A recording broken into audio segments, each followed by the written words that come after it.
നബി സല്ലല്ലാഹു അലൈഹി വസല്ലമ തങ്ങൾ പറഞ്ഞു, ഇദാ ഫറഗ അഹദുകും മിനത് തശഹുദിൽ അഖീർ, നിസ്കാരത്തിന്റെ ഒടുവിൽ നിങ്ങൾ ചൊല്ലുന്ന തശഹുദിൽ നിന്ന് നിങ്ങൾ വിരമിച്ചു കഴിഞ്ഞാൽ, ഫല്യതഅവദ് ബില്ലാഹി മിൻ അർബഇൻ, പേടിപ്പെടുത്തുന്ന ഭയാനകരമായ 4 പ്രതിസന്ധികളിൽ നിന്ന് അവർ അല്ലാഹുവിനോട് കാവൽ തേടണം. നിസ്കാരം എന്നതിന്റെ അർത്ഥം തന്നെ പ്രാർത്ഥന എന്നാണ്. അസ്വലാഹ് ദുആ ആണ്, പ്രാർത്ഥനയാണ്. 2 റക്അത്താണെങ്കിലും 4 റക്അത്താണെങ്കിലും അതിന്റെ പ്രാരംഭ ചടങ്ങുകൾ മുതൽ, വുളൂഇന്റെ ഒരുക്കങ്ങൾ മുതൽ, വുളൂ ഉൾപ്പെടെ, നിസ്കാരത്തിലേക്കുള്ള പ്രവേശം ഉൾപ്പെടെ, ആ നിസ്കാരത്തിലുള്ള ഓരോ കർമ്മങ്ങളും അള്ളാഹുവിനോടുള്ള ഓരോ തേട്ടങ്ങളാണ്, അവനുള്ള പ്രകീർത്തനങ്ങളാണ്, അള്ളാഹുവിന്റെ മദ്ഹുകളാണ്. നിസ്കാരം അവസാനിക്കാൻ പോവുകയാണ്.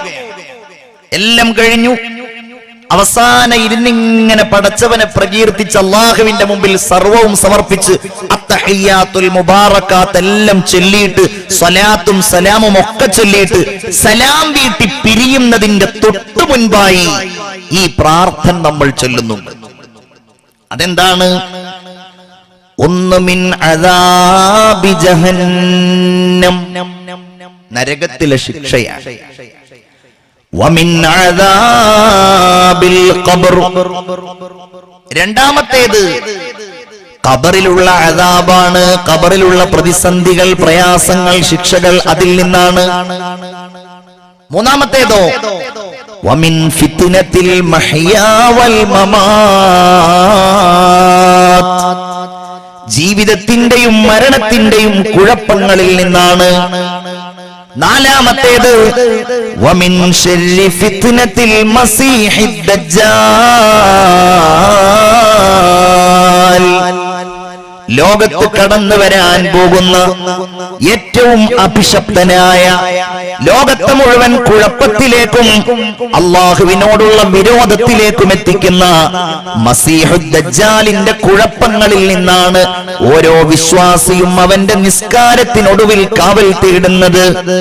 എല്ലാ പ്രതിസന്ധികളിൽ നിന്നുമുള്ള സുരക്ഷ ചോദിച്ചുകൊണ്ടാണ്, അതെല്ലാവർക്കും വേണ്ടി ആഗ്രഹിച്ചുകൊണ്ടാണ്.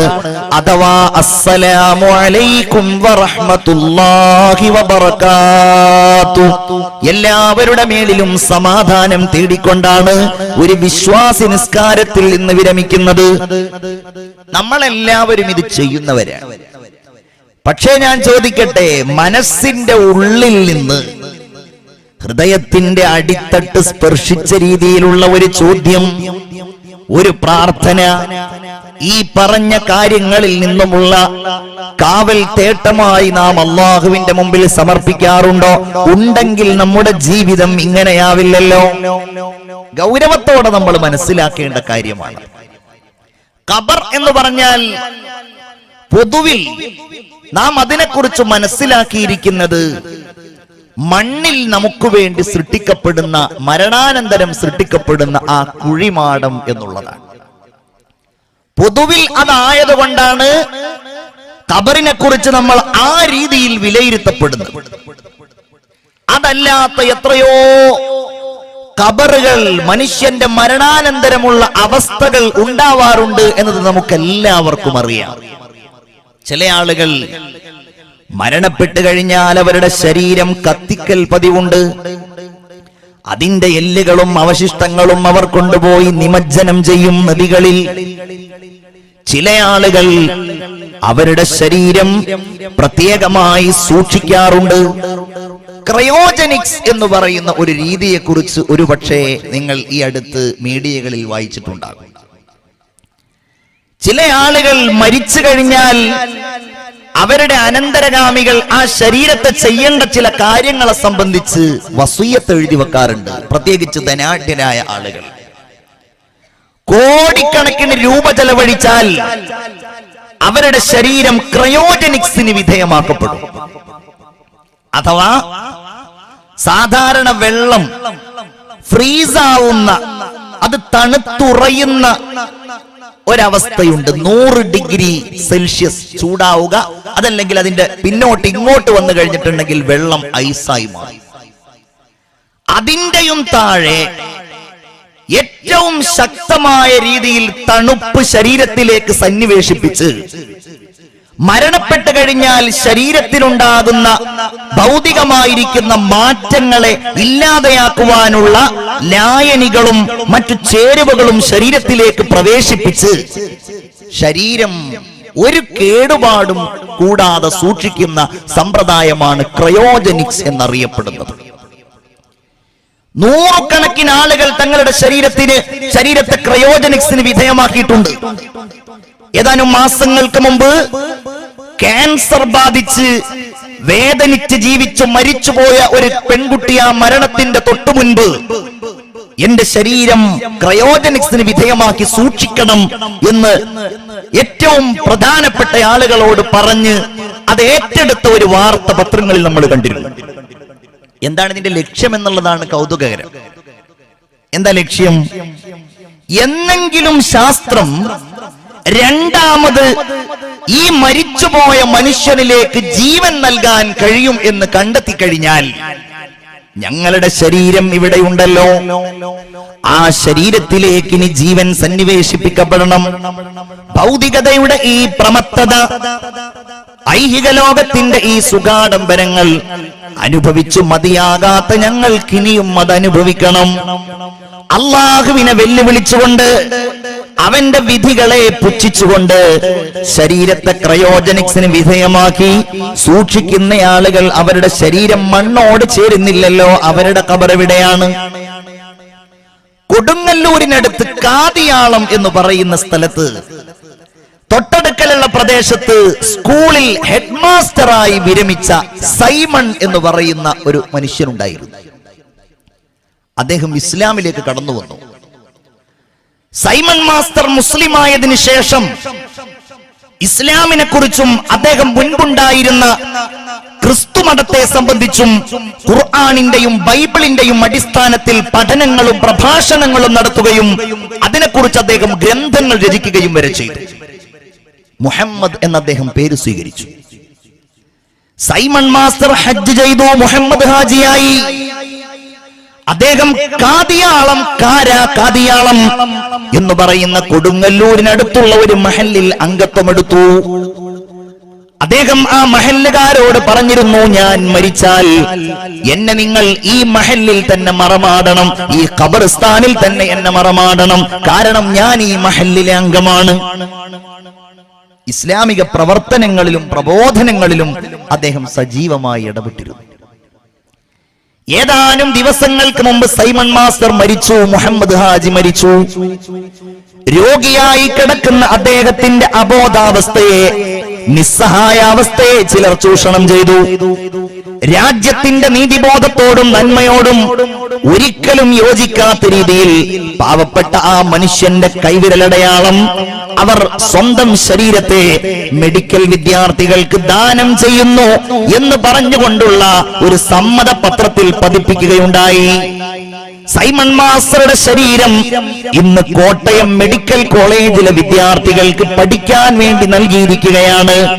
മുസ്ലിമായി പോയതിന്റെ പേരിൽ തന്റെ കുടുംബാംഗങ്ങൾ ചെയ്യുന്ന പ്രതികാരം ഏറ്റവും മോശമായ രീതിയിൽ നമ്മുടെ പാവപ്പെട്ട ആ സഹോദരൻ അനുഭവിക്കേണ്ടി വന്നു. ആ കേസ് ഇപ്പോൾ കോടതിയിൽ നടന്നുകൊണ്ടിരിക്കുകയാണ്. ഈ ഏതാനും ഇന്നോ നാളെയോ മറ്റന്നാളോ ആയി കോടതി ആ കേസിൽ വിധി പറയാൻ വേണ്ടി പോവുകയാണ്.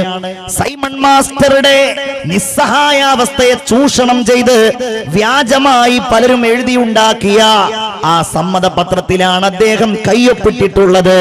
അദ്ദേഹത്തിന്റെ യഥാർത്ഥ വസിയ്യത്ത് അദ്ദേഹം തന്റെ മഹല്ലിന്റെ ഭാരവാഹികളോട് പറഞ്ഞത് തീർച്ചയായും ആ ഭാരവാഹികൾ കോടതിയുടെ മുമ്പിൽ പറയുന്നുമുണ്ട്. അള്ളാഹു സത്യത്തെ വിജയിപ്പിക്കുമാറാവട്ടെ എന്ന് ഞാൻ സാന്ദർഭികമായി ദുആ ചെയ്യുകയാണ്. അങ്ങനെയുള്ള ഒരാളാണ് എങ്കിൽ എവിടെയായിരിക്കും അയാളുടെ ഖബർ? കാരണം അയാൾ ഖബറടക്കം ചെയ്യപ്പെട്ടിട്ടില്ല. മെഡിക്കൽ കോളേജുകളിലൊക്കെ നിങ്ങൾ ആ പുനത്തിൽ കുഞ്ഞബ്ദുള്ളയുടെ കത്തിയും മരുന്നും ഒക്കെ വായിച്ചിട്ടുണ്ടെങ്കിൽ കൃത്യമായിട്ട് അത് മനസ്സിലാക്കുവാൻ കഴിയും.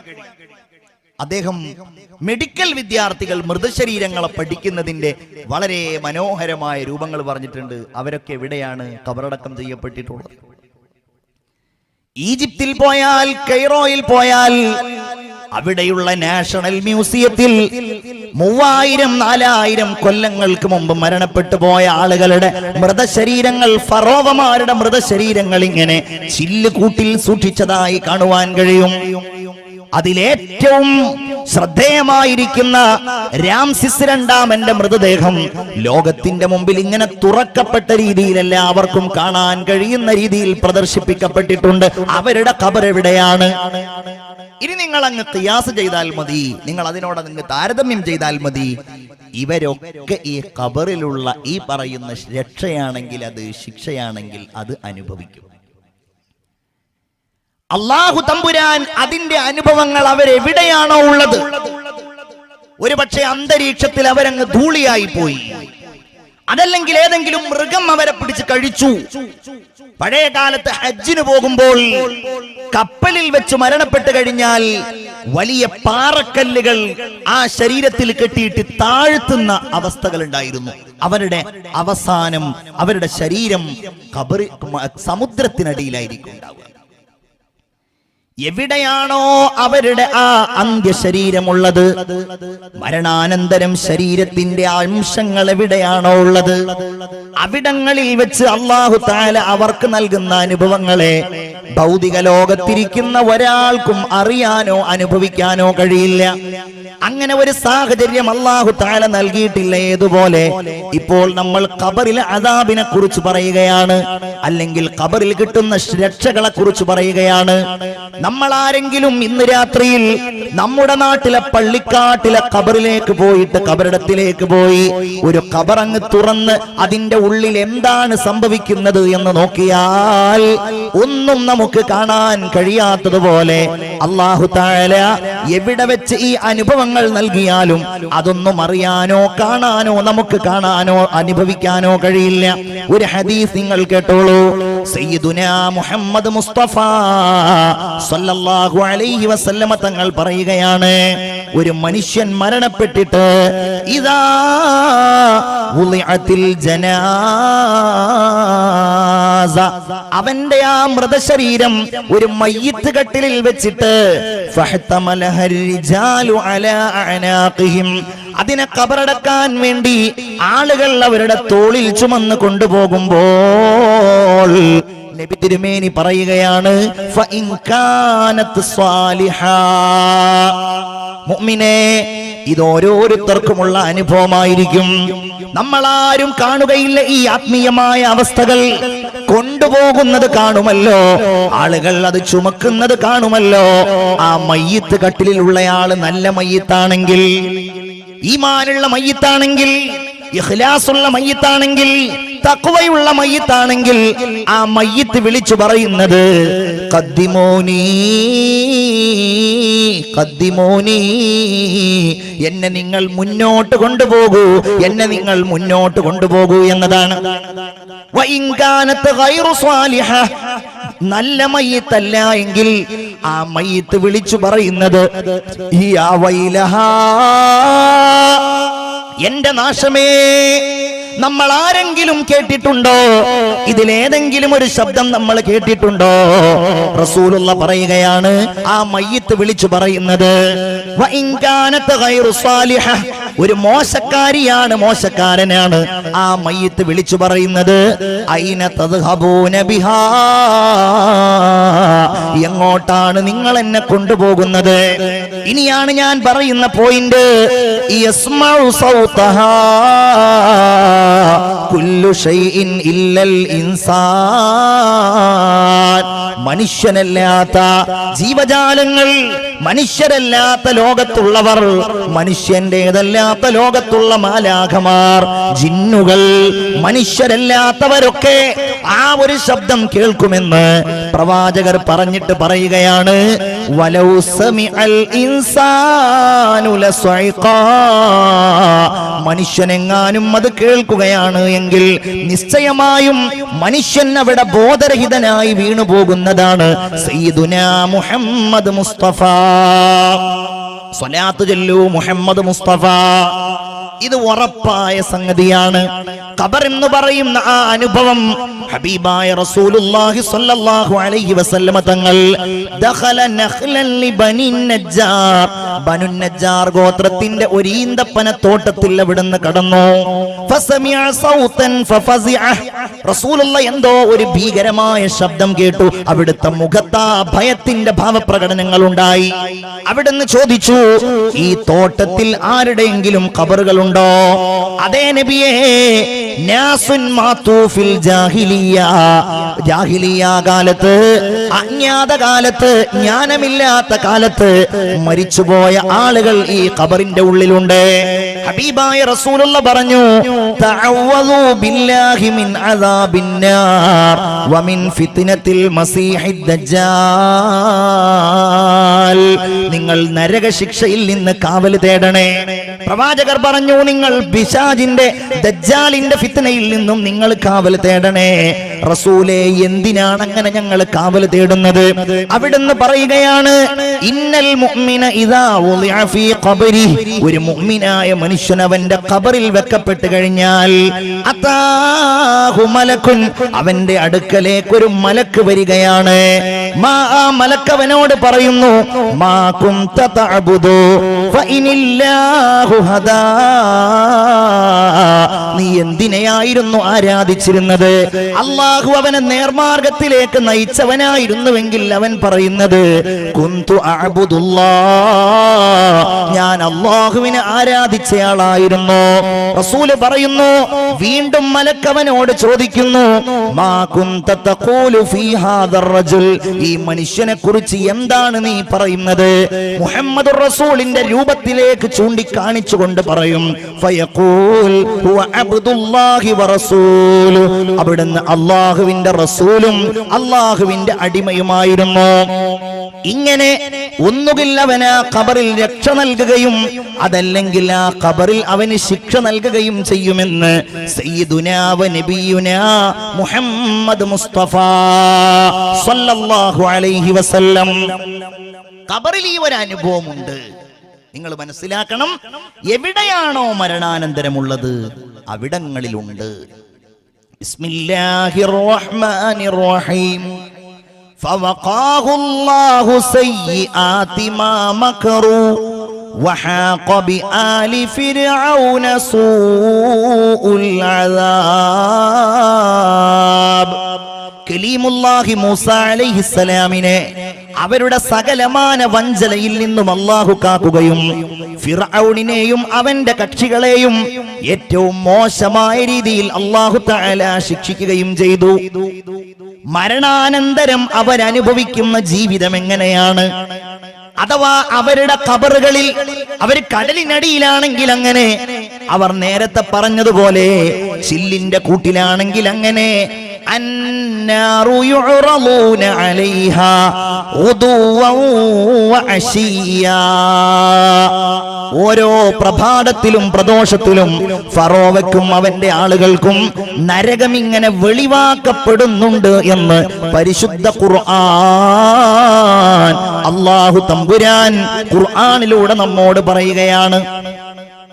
നമ്മൾ ആലോചിക്കേണ്ട ഒരു കാര്യം, ഈ ഖബറിൽ നിന്ന് പുറത്തേക്ക് വരുന്ന ഒരു രംഗമുണ്ട് എന്നുള്ളതാണ്. അവിടെ ഈ ഖബറും നേരത്തെ പറഞ്ഞ അവസ്ഥകളും ഒക്കെ സമാനമാണ്. ഇതാണ് ഇസ്ലാമിന്റെ വിശ്വാസത്തിന്റെ അടിസ്ഥാനപരമായ അൽ ഈമാനു ബിൽ യൗമിൽ ആഖിർ. ഖബറിൽ കിടക്കണം എന്നതിനേക്കാൾ പ്രാധാന്യത്തോടെ നമ്മൾ രക്ഷ തേടുന്നതും നമ്മൾ ആഗ്രഹിക്കുന്നതും ഒക്കെ, നമ്മൾ പഠിക്കുന്നതും നമ്മൾ ചിന്തിക്കുന്നതും ഒക്കെ ആ ഖബറിനുള്ളിൽ നിന്ന് നമ്മളൊക്കെ പുറത്തേക്ക് വരേണ്ടി വരുമല്ലോ എന്ന ഒരവസ്ഥയെ കുറിച്ചാണ്. ഖുർആനിൽ ഖബറിനെ കുറിച്ച് പറഞ്ഞതിനേക്കാൾ, മരണത്തെക്കുറിച്ച് പറഞ്ഞതിനേക്കാൾ നിങ്ങൾ ചിന്തിച്ചു നോക്കൂ. ഖബറിനുള്ളിൽ നിന്ന് രണ്ടാമത് മനുഷ്യൻ വരുന്ന രംഗങ്ങളെയാണ് കരുണാവാനായ അല്ലാഹു തആല വർണ്ണിച്ചിട്ടുള്ളത്. അതാണ് ബഅസ് എന്ന് പറയുന്നത്, പുനരുദ്ധാനം എന്ന് പറയുന്നത്. ഖബറിനുള്ളിൽ നിന്ന് വരിക, ആ വരവ് ശരിപ്പെടുത്തുക എന്ന ലക്ഷ്യത്തോടെ ദുനിയാവിൽ പണിയെടുത്തോ, അവന്റെ മരണം ഖൈറ്, അവന്റെ ഖബർ ഖൈറ്. ചിന്തിക്കണം നമ്മള്. രണ്ടാമതുള്ള ജീവിതത്തെ സംബന്ധിച്ചാണ് അള്ളാഹു പരിശുദ്ധ ഖുർആനിൽ ഒരുപാട് തെളിവുകൾ സ്ഥാപിച്ച് സംസാരിച്ചത്. നോക്കൂ നിങ്ങൾ, ലാ ഉഖ്സിമു ബിയൗമിൽ ഖിയാമ. ഒരു ഉദാഹരണം, വലാ ഉഖ്സിമു ബിന്നഫ്സിൽ ലവ്വാമ അയഹ്സബുൽ ഇൻസാനു അല്ലൻ നജ്മഅ ഇളാമ ബലാ ഖാദിരീന അലാ അൻ നുസവ്വിയ ബനാന. ലോകാവസാനത്തിന്റെ ദിവസത്തെ തന്നെയാണ് സത്യം. ആക്ഷേപാർഹമായ ശരീരത്തെ തന്നെയാണ് സത്യം. അയഹ്സബുൽ ഇൻസാൻ, മനുഷ്യൻ കരുതുന്നുണ്ടോ, അല്ലൻ നജ്മഅ ഇളാമ, അവന്റെ എല്ലുകൾ നാം ഒരുമിച്ച് കൂട്ടുകയില്ല എന്ന്. ഖബറിൽ പോയി അവൻ അടക്കപ്പെട്ട് അവന്റെ ശരീരം മണ്ണോട് ചേർന്ന് എല്ലുകളായി മാറി, ആ എല്ലുകൾ പൊടിയായി മാറി, ഒരു അവശേഷിപ്പ് പോലും ഇല്ലാത്ത രീതിയിൽ ആ ഖബറിനുള്ളിൽ അവനായാലും രണ്ടാമത് അവനെ ഒരുമിച്ച് കൂട്ടി അവനെ വീണ്ടും ദുനിയാവിലേക്ക് കൊണ്ടുവരികയില്ല എന്നാണോ അവൻ കരുതുന്നത്? വിശ്വാസി അത് ചിന്തിക്കുന്നു, അതില്ലാത്ത ആളുകൾ അതിനെക്കുറിച്ച് ആലോചിക്കുന്നില്ല. അതിനാൽ അത് ചിന്തിക്കാത്തവർ, ഖുർആൻ പറയാണ്, അയഹ്സബുൽ ഇൻസാനു അല്ലൻ നജ്മഅ ഇളാമ ബലാ ഖാദിരീന അലാ അൻ നുസവ്വിയ ബനാന. അവന്റെ വിരൽ തുമ്പുകൾ ശരിപ്പെടുത്താൻ കഴിയുന്നവനല്ലേ അല്ലാഹു. നിങ്ങൾ ചിന്തിക്കണേ, ഇന്ത്യയിലെ ഓരോ പൗരന്റെയും അടയാളമായി ഇന്ന് ഗണിക്കപ്പെടുന്നത് അവന്റെ മുഖമല്ല, അവന്റെ പാസ്പോർട്ട് സൈസ് ഫോട്ടോയല്ല. പാസ്പോർട്ട് പോലും തിരിച്ചറിയൽ രേഖയിൽ നിന്ന് അപ്രത്യക്ഷമാകാൻ വേണ്ടി പോകുമ്പോഴും ഓരോ ഇന്ത്യൻ പൗരന്റെയും കൈവിരൽ തുമ്പിന്റെ അടയാളം ഏറ്റവും വലിയ അടയാളമായി ആക്കപ്പെട്ട ഒരു കാലഘട്ടത്തിലാണ് ഞാനും നിങ്ങളും ജീവിക്കുന്നത്. ആധാർ എന്ന് പറഞ്ഞാൽ ആ നമ്പറിന്റെ അടിസ്ഥാനം നമ്മുടെ വിരൽ തുമ്പുകളല്ലാതെ മറ്റെന്താണ്? എല്ലാം വിരൽ തുമ്പിലല്ലേ ഇന്ന്. നമ്മുടെ മൊബൈൽ ഫോണിന്റെ ലോക്കുകൾ പോലും ഈ ബനാന വിരൽ തുമ്പുകൾ കൊണ്ടാണ്. ആധാർ എല്ലാറ്റുമായും ബന്ധിപ്പിച്ചപ്പോൾ ബാങ്ക് അക്കൗണ്ടുമായി ബന്ധിപ്പിച്ചു, നമ്മുടെ ഭൂമിയുടെ ആധാരങ്ങളുമായി ബന്ധിപ്പിച്ചു. അപ്രകാരം നമ്മുടെ ഓരോന്നിന്റെയും തെളിവായിട്ട് ആധാർ മാറി ഗ്യാസുമായിട്ട് ബന്ധിപ്പിച്ചത് എന്റെ പ്രിയപ്പെട്ടവരെ, സഹോദരിമാർക്കറിയാം. എല്ലാ സംഗതികളുമായും ആധാർ ബന്ധിപ്പിച്ചു എന്ന് പറഞ്ഞാൽ നമ്മുടെ വിരൽ തുമ്പുകൾ നമ്മുടെ ഏറ്റവും വലിയ അടയാളമാണ്. എയർപോർട്ടുകളിലൂടെ പോകുമ്പോൾ വിരൽ തുമ്പുകൾ കൊണ്ട് നമ്മുടെ അടയാളങ്ങൾ ചിത്രീകരിക്കപ്പെടാറുണ്ട്.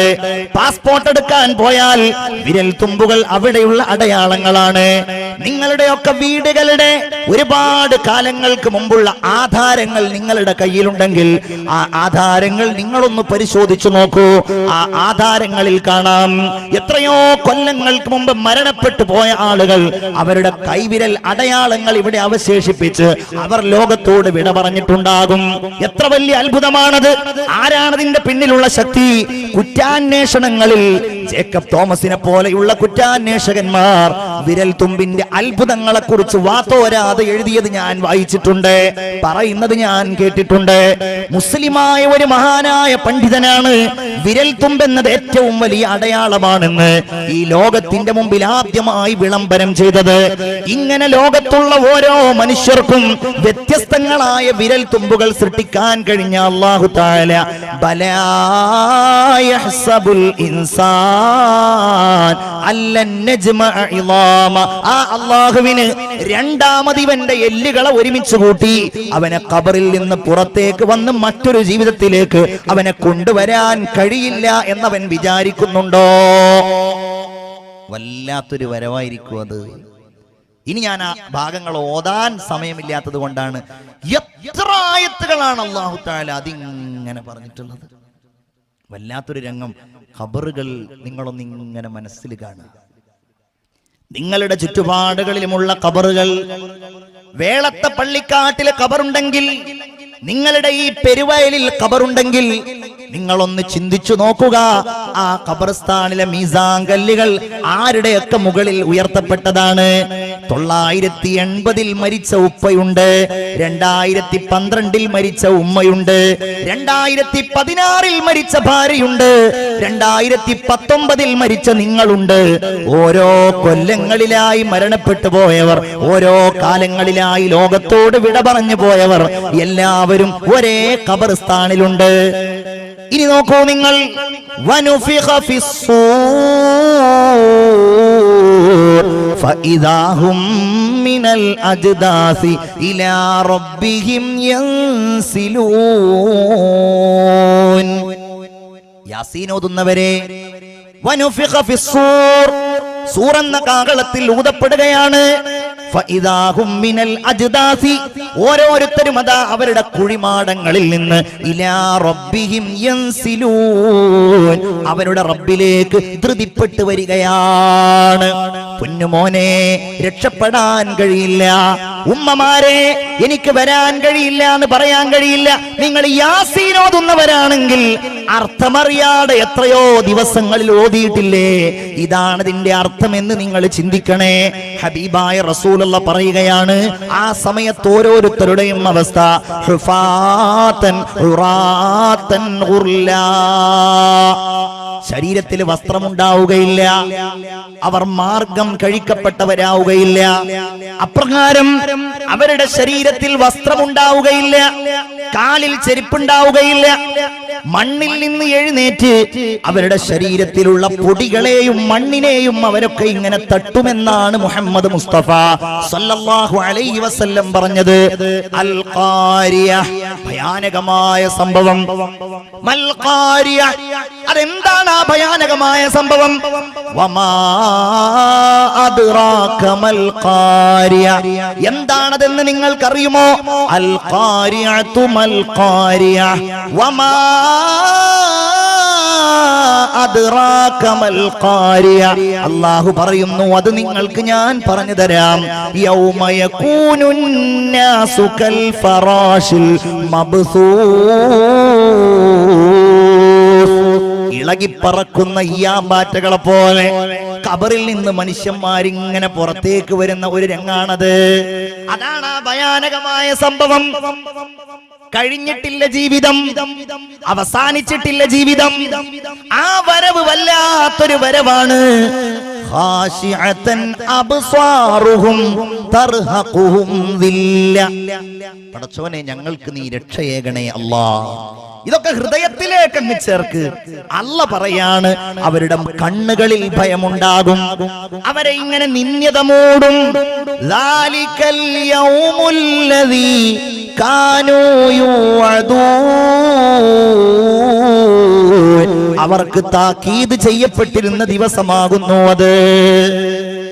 കേൾക്കണേ നിങ്ങൾ, പലിശ വാങ്ങിയവർ, പലിശ കൊടുത്തവർ, വ്യഭിചരിച്ചവർ, നിസ്കരിക്കാത്തവർ, പരിഹസിച്ചവർ, പല രീതിയിലും ഇങ്ങനെ ഖബറിൽ നിന്ന് വരുമെത്രേ. റസൂലുള്ള പറഞ്ഞു, ചില ആളുകൾ ഖബറിൽ നിന്ന് വരുന്നത് അവരിങ്ങനെ എഴഞ്ഞിട്ടാണ്. വമിൻഹും ദവാബ്, ഖുർആനും അതിനെ സാക്ഷ്യപ്പെടുത്തിയിട്ടുണ്ട്. അല്ലതീ യതഖബ്ബതുഹു ശൈത്വാനു മിനൽ മസ്, പിശാചിന്റെ ബാധയേറ്റതുപോലെ ഖബറിൽ നിന്ന് ഇങ്ങനെ എഴഞ്ഞു വരും. അല്ലാഹുവേ, ഞങ്ങളെ നീ കാക്കണേ തമ്പുരാനെ. ആമീൻ പറയൂ, നീ കാക്കണേ അല്ലാഹ്. റസൂലുള്ള പറഞ്ഞു, വേറെ ചില ആളുകൾ വമിൻഹും മുശാത്ത്,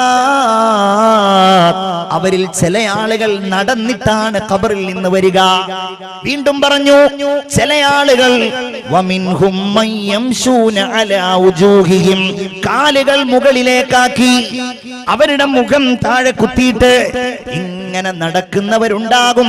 ഇത് പറഞ്ഞപ്പോൾ സയ്യിദുനാ മുഹമ്മദ് മുസ്തഫ സല്ലല്ലാഹു അലൈഹി വസല്ലം ചോദിച്ചു, നബിയെ, അതെന്താണ്?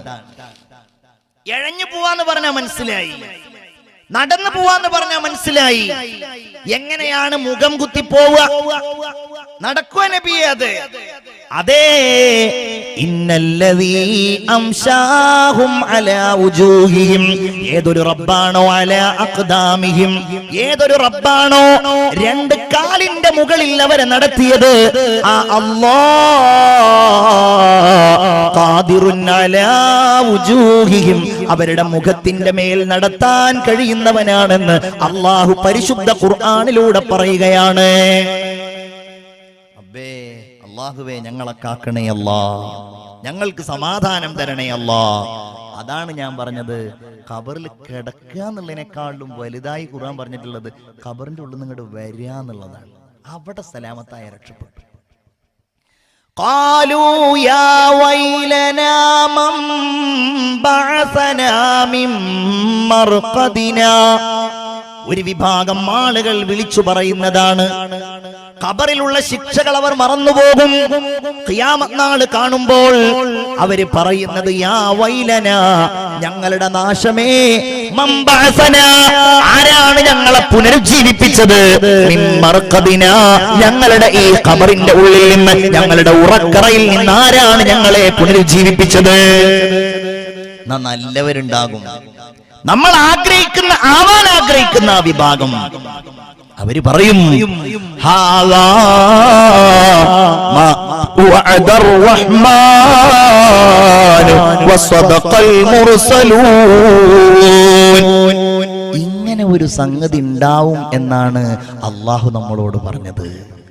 ഇങ്ങനെ ഒരു സംഗതി ഉണ്ടാവുമെന്നാണ് നമ്മളോട് പ്രവാചകന്മാർ സത്യം പറഞ്ഞത്. പടച്ചോനെ, അങ്ങനെ പറയുന്നവരിൽ നമ്മളെ അല്ലാഹു ഉൾപ്പെടുത്തുമാറാകട്ടെ. ഖബറിലേക്ക് പോകുമ്പോ കരഞ്ഞില്ലേ? വേണ്ടപ്പെട്ടവർ മരിച്ചപ്പോൾ കരഞ്ഞില്ലേ? വാപ്പ മരിച്ചപ്പോൾ കരഞ്ഞില്ലേ? എന്റെ കൂട്ടുകാരൻ മരിച്ചു, ഞാൻ പൊട്ടിക്കരഞ്ഞിട്ടുണ്ട്. എന്റെ കൂട്ടുകാരന്റെ ഓർമ്മയിൽ വല്ലാത്ത സങ്കടപ്പെട്ട് നമ്മൾ കരഞ്ഞല്ലോ. ഭർത്താവ് മരിച്ചപ്പോൾ കരഞ്ഞല്ലോ. ഇഷ്ടജനങ്ങളെ വിട്ടു പിരിഞ്ഞ് കട്ടിലേറി പോകുമ്പോൾ ഉറ്റവരെല്ലാം കരളും പൊട്ടിക്കരയുന്നുണ്ട്. അകലുമ്പോൾ ഗൃഹത്തിലെ പെണ്ണ് പറയുന്നു, ഉലകത്തിൽ താണി എന്നിലാരെന്ന്, ഉലകത്തിൽ താണി എന്നിലാരെന്ന്. ഖബറിലേക്ക് പോകുമ്പോൾ ഉണ്ടാകുന്ന അവസ്ഥയായിരുന്നു. എന്നാൽ ആ ഖബറിൽ നിന്ന് വരുമ്പോഴെന്താ ഖുർആൻ പറഞ്ഞത്? യൗമ യഫിറുൽ മർഉ മിൻ അഖീ, കൂട്ടുകാരനിൽ നിന്ന് ഓടിപ്പോവുകയാണ്. വ ഉമ്മിഹി വ അബീ, ഉമ്മയിൽ നിന്നും ബാപ്പയിൽ നിന്നും ഓടി അകലുകയാണ്. വ സാഹിബതിഹി വ ബനീ, കൂട്ടുകാരനിൽ നിന്ന് മാത്രമല്ല, ഭർത്താവിൽ നിന്ന്, ഭാര്യയിൽ നിന്ന്, മക്കളിൽ നിന്ന് ഓടുകയാണ്. അന്ന് കരഞ്ഞവർ ഇന്ന് കൂടെ കരയാനില്ല. അന്ന് സങ്കടപ്പെട്ടവർ ഇന്ന് കൂടെ സങ്കടപ്പെടാനില്ല. അന്ന് ബുദ്ധിമുട്ടിയവർ, അന്ന് മനസ്താപം ഉണ്ടായവർ ഇന്ന് കൂടെ മനസ്താപം പ്രകടിപ്പിക്കുവാനില്ല. അതാണ് ആ ഖബറിന്റെ ഉള്ളിൽ നിന്നുള്ള വരവ് എന്ന് പറയുന്നത്. അവിടെ സമാധാനം ഉണ്ടാവണം. ഹബീബായ മുഹമ്മദ് മുസ്തഫ ഒന്ന് ആത്മാർത്ഥമായി സ്വലാത്ത് ചൊല്ലൂ. സയ്യിദുനാ മുഹമ്മദ് മുസ്തഫ സല്ലല്ലാഹു അലൈഹി വസല്ലം പറഞ്ഞ ഒരു ഹദീസ്, തമൂതൂന കമാ തഈശൂൻ, നിങ്ങൾ എങ്ങനെയാണോ ജീവിക്കുന്നത് അങ്ങനെയാണ് നിങ്ങൾ മരണം പ്രാപിക്കുന്നത്. നല്ല ജീവിതം നയിച്ചാൽ നല്ല മരണം. وَتُبْعَثُونَ كَمَا تَمُوتُونَ, നിങ്ങൾ നല്ല മരണം പ്രാപിച്ചാൽ, ഈമാനോടെയുള്ള മരണം പ്രാപിച്ചാൽ, നിങ്ങളെ അല്ലാഹു തആല രണ്ടാമത് കൊണ്ടുവരുന്നത് ഏറ്റവും ഉന്നതമായ രീതിയിലാണ്. മക്കയിൽ ഹജ്ജിന് വേണ്ടി നബിയോട് കൂടെ സ്വഹാബികൾ പോന്നപ്പോൾ ഒരു സ്വഹാബി ഒട്ടകത്തിന്റെ മുകളിൽ നിന്ന് താഴേക്ക് വീണ് മരണപ്പെട്ടു പോയി. അല്ലാഹുവിന്റെ റസൂലിനോട് സ്വഹാബികൾ വന്ന് പരാതി പറഞ്ഞു. കാരണം അവർക്കിടയിൽ ഒരു തർക്കമുണ്ടായി, എങ്ങനെ ഈ സ്വഹാബിയെ മറമാടണം. ചില ആളുകൾ പറഞ്ഞു സാധാരണ പോലെ കുളിപ്പിച്ച് കഫൻ ചെയ്യാം. വേറെ ചില ആളുകൾ പറഞ്ഞു അയാൾ ഇഹ്റാമിലല്ലേ, അയാൾ മുഹരിമല്ലേ, അതുകൊണ്ട് നബിയോട് തൽക്കാലം ചോദിച്ചു നോക്കാം. നബിയുടെ മുമ്പിൽ വന്നു ഹബീബായ റസൂലുള്ളാഹി പറഞ്ഞു, നിങ്ങൾ ആ മനുഷ്യനെ മറമാടേണ്ടത്, നിങ്ങൾ ആ മനുഷ്യൻ ഇഹ്റാമിലായ രൂപത്തിലാണ്. എന്തുകൊണ്ടെന്നാൽ ഫഇന്നഹു യഅതി യൗമൽ ഖിയാമത്തി മുലബ്ബിയാ, മനുഷ്യൻ നാളെ അല്ലാഹുവിന്റെ അടുക്കലേക്ക് വരുന്നത്, മൻസബയിലേക്ക് അയാൾ വരുന്നത് തൽബിയത്ത് ചൊല്ലിയിട്ടാണ്. അങ്ങനെ മരിച്ചതിനാൽ ലബ്ബൈക അല്ലാഹുമ്മ ലബ്ബൈക് എന്ന് ചൊല്ലിയിട്ടാണ്. ലാ ഇലാഹ ഇല്ലല്ലാഹ് ചൊല്ലിയവൻ മരിച്ചവൻ വരുന്നത് അങ്ങനെയാണ്. തഖ്വയോടെ മരിച്ചവൻ അങ്ങനെയാണ്. പടച്ച തമ്പുരാന്റെ ഇഷ്ടത്തിലായി മരിച്ചവൻ അങ്ങനെയാണ്. അങ്ങനെയുള്ള ഒരു മരണം അല്ലാഹുവേ ഞങ്ങൾക്ക് നീ പ്രദാനം ചെയ്യണേ അല്ലാഹ്. ഖബറിന്റെ അകത്തു നിന്നുള്ള ആ വരവിന് വേണ്ടി ഏറ്റവും നല്ല രീതിയിൽ ശ്രമിക്കുന്നവരും അധ്വാനിക്കുന്നവരുമാകണം നമ്മൾ. എന്നാലും ചില ആളുകൾക്ക് അതിനെക്കുറിച്ച് ഇങ്ങനെ സംശയമാണ്, ഒരു പ്രസക്തിയില്ല. അങ്ങനെ സംശയമുള്ള ആളുകളായിരുന്നു മക്കയിലുണ്ടായിരുന്ന മുസ്ലിങ്ങളല്ലാത്ത ആളുകൾ. വിശ്വാസികളെ, കിടക്കുന്ന മരുഭൂമിയിൽ കിടക്കുന്ന കഴുതയുടെ നിർജീവമായ ഒരെല്ലുമായി ആസുബ്നു വാഇൽ നബിയുടെ മുമ്പിൽ ഇങ്ങനെ വന്നു. നബിയും സഹാബികളും ഇങ്ങനെ ഇരിക്കുന്ന വേളയാണ്. അവിടെ വന്നു. എന്നിട്ട് സഹാബികളുടെ മുമ്പിൽ ഈ എല്ലിങ്ങനെ ഉയർത്തിയിട്ട് ചോദിക്കാണ്, കണ്ടോ ഇതൊരു കഴുതയുടെ എല്ലാണ്. ഈ എല്ലിൽ നിന്ന് രണ്ടാമത് കഴുത ഉണ്ടാകുമെന്നാണോ മുഹമ്മദ് പറയുന്നത് സല്ലല്ലാഹു അലൈഹി വസല്ലം? എന്തൊരു മണ്ടത്തരാണ്.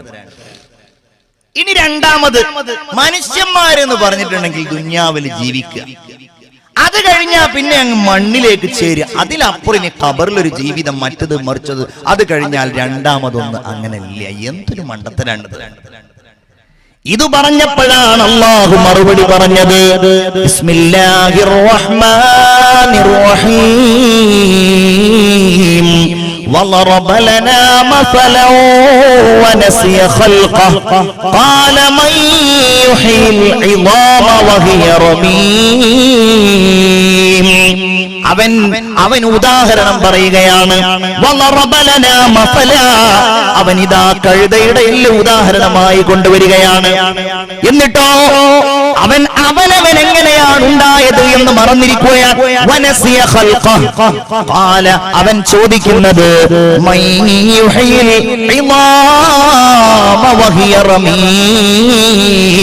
നിർജീവമായി പോയ ഈ എല്ലുകൾ എങ്ങനെയാണ് ജീവിപ്പിക്കുന്നത് എന്നതാണ്. നബിയേ, നിങ്ങൾ അവനോട് പറയണേ,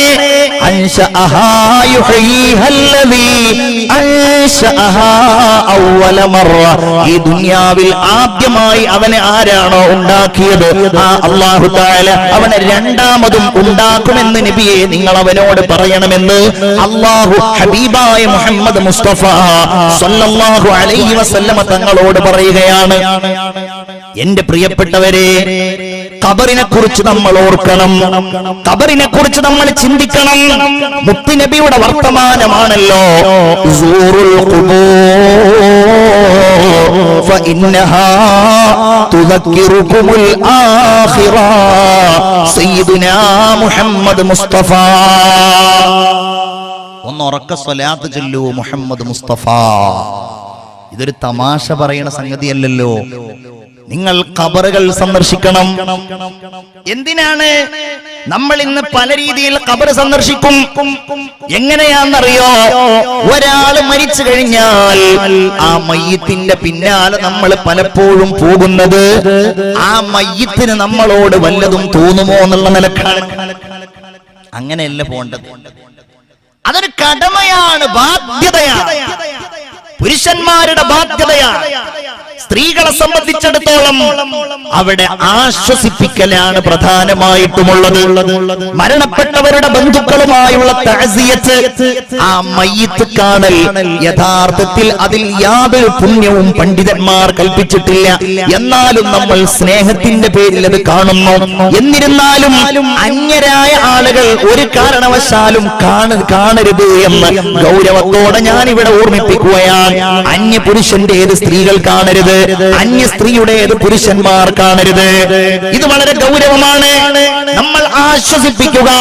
ഹബീബായ നബി തിരുമേനി പറഞ്ഞു സല്ലല്ലാഹു അലൈഹി വസല്ലം, ആ മയ്യിത്തിന്റെ പിന്നാലെ പോവുക, മയ്യിത്തിന് വേണ്ടി ദുആ ചെയ്യുക. നിങ്ങൾ ആലോചിക്കണേ, അങ്ങനെ ചെയ്യുന്ന ചില ആളുകൾ അവിടെ ചെന്നിട്ട് ആ ഖബറിലേക്ക് ഇങ്ങനെ എത്തി നോക്കും. അതിനല്ല പറഞ്ഞിട്ടുള്ളത്. അങ്ങനെ പേടില്ലാത്തവര്, എന്തെങ്കിലും ഒരു ഭയത്തിന്റെ അംശം, നിങ്ങൾ കരയുന്നില്ലെങ്കിൽ നിങ്ങൾ കരച്ചിലുണ്ടാക്കണേ എന്നാണ്. ചില ആളുകൾ എന്ത് പറയും, ഖബറിന്റെ പരിസരത്ത് ഇങ്ങനെ പോയിട്ട് ആഴം പോരല്ലോ, വലുപ്പം പോരല്ലോ. വേറെ ചില ആളുകൾ പറയും, ഓ ഈ തടിമാടനെ അങ്ങ് വെക്കാൻ ഇത്ര വീതി പോരല്ലോ. അഭിപ്രായങ്ങൾക്ക് യാതൊരു പഞ്ഞുണ്ടാവില്ല. അങ്ങനെ എത്തി നോക്കാൻ തന്നെ പാടില്ല എന്ന് പറഞ്ഞിട്ടുണ്ടെങ്കിൽ ഒത്തി നോക്കല് ഹറാമാന്നുള്ള നിലക്കല്ല, അങ്ങനെ എത്തി നോക്കാതിരിക്കലാണ് ഖബറിനോടുള്ള മര്യാദ. സയ്യിദുനാ മുഹമ്മദ് മുസ്തഫ, നിങ്ങളുടെ ഇവിടെ ഖബറടക്കം ചെയ്യുമ്പോ ഖബറിന്റെ മുകളിൽ ഒരു മൂടി ഇങ്ങനെ പിടിക്കാറില്ലേ? ഇല്ലേ? അല്ലേ? ഖബർ കുഴിക്കുമ്പോ ആ ഖബറിന്റെ മുകളിൽ എന്തെങ്കിലും ഒരു ശീല കൊണ്ടോ ഒരു ടാർപ്പായ കൊണ്ടോ പിടിക്കുന്ന ഒരു സ്വഭാവം പഴയ കാലത്തുണ്ടായിരുന്നു. ഇപ്പോഴും അത് ഉണ്ടെന്നാണ് മനസ്സിലാക്കുന്നത്. ഉണ്ടോ? ഖബറിന്റെ മുകളിൽ ഇങ്ങനെ പിടിക്കും. അത് ഹദീസിന്റെ അടിസ്ഥാനത്തിലാണ്. നമ്മൾ ചിന്തിക്കും, എന്തിനാണ് ഇപ്പൊ ഇങ്ങനെ പിടിക്കുന്നത്? നബി തിരുമേനി പറഞ്ഞു സല്ലല്ലാഹു അലൈഹി വസല്ലം, അവിടുന്ന് പറയുകയാണ്, ഒരിക്കൽ ഫദഅ ബിസൗബിൻ, ഒരു വസ്ത്രം കൊണ്ടുവരാൻ പറഞ്ഞു. ഒരാളെ ഇങ്ങനെ ഖബറടക്കുകയാണ്. അപ്പോൾ പറഞ്ഞു, നിങ്ങൾ ഈ ഖബറിന്റെ മുകളിൽ അതിങ്ങനെ എല്ലാവരും പിടിക്കൂ. ഒരാൾ അതിന്റെ ഒരു ഭാഗം പിടിച്ചു, വേറെ ഒരാൾ ഇങ്ങനെ ഓരോരുത്തർ പിടിച്ചു. എന്നിട്ട് പറഞ്ഞു, നിങ്ങൾ ഖബറിലേക്ക് എത്തി നോക്കല്ലേ, ഫഇന്നഹാ അമാന, ആ ഖബർ ഒരു വിശ്വസ്തതയാണെന്ന് മുഹമ്മദ് മുസ്തഫ സല്ലല്ലാഹു അലൈഹി വസല്ലം. ഖബർ വിശ്വസ്തതയാണ്. മയ്യിത്ത് എന്ന് പറഞ്ഞാൽ, മയ്യിത്ത് കുളിപ്പിക്കൽ എന്ന് പറഞ്ഞാൽ അതൊരു വിശ്വസ്തതയാണ്, ഗൗരവമാണ്. ഖബറിന്റെ അകത്ത് വേറെ ഒരു ഹദീസിൽ കാണാം, ആ ഖബറിന്റെ അകത്ത് നിങ്ങൾ ഒരു പക്ഷേ അല്ലാഹു തആല നിങ്ങൾക്ക് പേടിപ്പിക്കുന്ന വല്ലതും വെളിവാക്കി തന്നേക്കാം. അതുകൊണ്ട് ഖബറിലേക്ക് നിങ്ങൾ എത്തി നോക്കല്ലേ. മയ്യിത്ത് കുളിപ്പിക്കൽ ഒരു അമാനത്താണ്. നിങ്ങളൊരു മയ്യിത്ത് കുളിപ്പിക്കുമ്പോൾ ആ ശരീരത്തിൽ വല്ലതും കാണാം. ആ ശരീരത്തിൽ പലതും നിങ്ങൾക്ക് കാണാൻ കഴിയും. അതുവരെ നിങ്ങൾ കണ്ടിട്ടില്ലാത്ത ശരീരത്തിന്റെ പല ഭാഗങ്ങളും പല അടയാളങ്ങളും നിങ്ങൾ കണ്ടാലും, അതിലെ ന്യൂനതകൾ നിങ്ങൾ കണ്ടാലും ഒരിക്കലും നിങ്ങൾ അതിനെ വെളിവാക്കരുതേ. ഖബർ അമാനത്താണ്, മയ്യിത്ത് അമാനത്താണ്. ഇതാണ് അല്ലാഹുവിന്റെ ദീൻ നമ്മോട് പറയുന്നത്. എന്റെ പ്രിയപ്പെട്ടവരെ, നമ്മൾ മനസ്സിലാക്കുക, ആ ഖബർ എന്ന് പറയുന്നത് റസൂലുള്ള പറയുന്നു, നിങ്ങൾ അത് പോയി കാണണേ. എന്തുകൊണ്ടെന്നാൽ നിങ്ങൾക്കത് പരലോകത്തെ കുറിച്ച് ഓർമ്മിപ്പിക്കുമെന്ന് മുഹമ്മദ് മുസ്തഫ. നിങ്ങളൊന്ന് പരലോകത്തെ കുറിച്ച് നിങ്ങൾ ഖബർ നിങ്ങളെ ഓർമ്മിപ്പിക്കുമെന്ന് സയ്യിദുനാ മുഹമ്മദ് മുസ്തഫ. എന്തേ ഇന്ന് പ്രത്യേകിച്ച് നമ്മൾ ഇങ്ങനെ കാലം കൂടുന്തോറും വഅളുണ്ട്, ഉപദേശങ്ങളുണ്ട്, ഒക്കെ ഉണ്ടെങ്കിലും ഐഹികമായ ലോകത്തോടുള്ള പ്രമത്തത, മരണമോ ഖബറോ ഒന്നും ചിന്തയിൽ പോലും വരാത്ത അവസ്ഥ അല്ലേ? ചിന്തിക്കണം, ആലോചിക്ക, പടച്ചോനെ എനിക്ക് അങ്ങനെ ഒരു മാനസികാവസ്ഥ ഉണ്ടോ? ഞാൻ മരണത്തെക്കുറിച്ച് ചിന്തിക്കാറുണ്ടോ? ഓരോ ദിവസവും രാവിലെ കട്ടിലിൽ നിന്നിങ്ങനെ എഴുന്നേൽക്കുമ്പോൾ അൽഹംദുലില്ലാഹില്ലദി ബഅദമാ അമാതനാ, പടച്ചോനെ എഴുന്നേൽക്കാത്ത എത്രയോ ആളുകളുണ്ട്, കട്ടിലിൽ കിടന്ന് മരിച്ചുപോയ ആളുകളുണ്ട്. അല്ലാഹുവേ, എന്നെ നീ മരിപ്പിച്ചില്ലല്ലോ ചിന്തിക്കാറുണ്ടോ? ആർത്തി പിടിച്ചോടുകയാണ് ദുനിയാവിന്റെ പിന്നിൽ. അതിന് എന്ത് തെറ്റും ചെയ്യാൻ ഒരു മടിയുമില്ല, കള്ളം പറയാൻ മടിയില്ല. ഞാൻ പറയുന്നത് കച്ചവടം ചെയ്യുന്നതിനെ കുറിച്ചല്ല, ബിസിനസ് സ്ഥാപനങ്ങൾ ഉണ്ടാക്കുന്നതിനെ കുറിച്ചല്ല. പക്ഷെ അങ്ങനെ ഉണ്ടാക്കുമ്പോഴും അതിൽ ഹലാല് സൂക്ഷിക്കാതെ, അതിൽ ഹറാമ് വരുന്നത് ഭയക്കാതെ, ദുന്യാവുണ്ടാകണം, പൈസ ഉണ്ടാകണം, ധനമുണ്ടാകണം, പ്രശസ്തിയും പേരും ഉണ്ടാകണം. പടച്ച തമ്പുരാന്റെ അടുക്കലേക്ക് എത്തുമ്പോ ഉപകാരപ്പെടുന്ന ഒരു കാര്യത്തെക്കുറിച്ചും ചിന്തിക്കാതെ ജീവിച്ചു പോകുന്നവരുണ്ടല്ലോ. അല്ലാഹ് മനസ്സിൽ തൊട്ട് പറഞ്ഞ ഒരു വചനമുണ്ട്. ബിസ്മില്ലാഹിർ റഹ്മാനിർ റഹീം. അൽഹാകുമുത് തകാസുർ. ചിന്തിക്കണേ, അൽഹാക്കും നിങ്ങൾ അശ്രദ്ധരാക്കിയിരിക്കുന്നു. അത്തകാസുർ ധാരാളം ഉണ്ടാക്കൽ. എന്ത് ധാരാളം ഉണ്ടാക്കൽ? നിങ്ങൾക്ക് ആവശ്യമുള്ളത് ധാരാളം ഉണ്ടാക്കൽ, ആവശ്യത്തിനുള്ളത് ഉണ്ടാക്കലല്ല. പണം ധാരാളം ഉണ്ടാക്കൽ, വസ്ത്രം ധാരാളം ഉണ്ടാക്കൽ, സ്വർണം ധാരാളം ഉണ്ടാക്കൽ, പ്രശസ്തി ധാരാളം ഉണ്ടാക്കൽ. നിങ്ങളെ നശിപ്പിച്ചിട്ടുണ്ട്.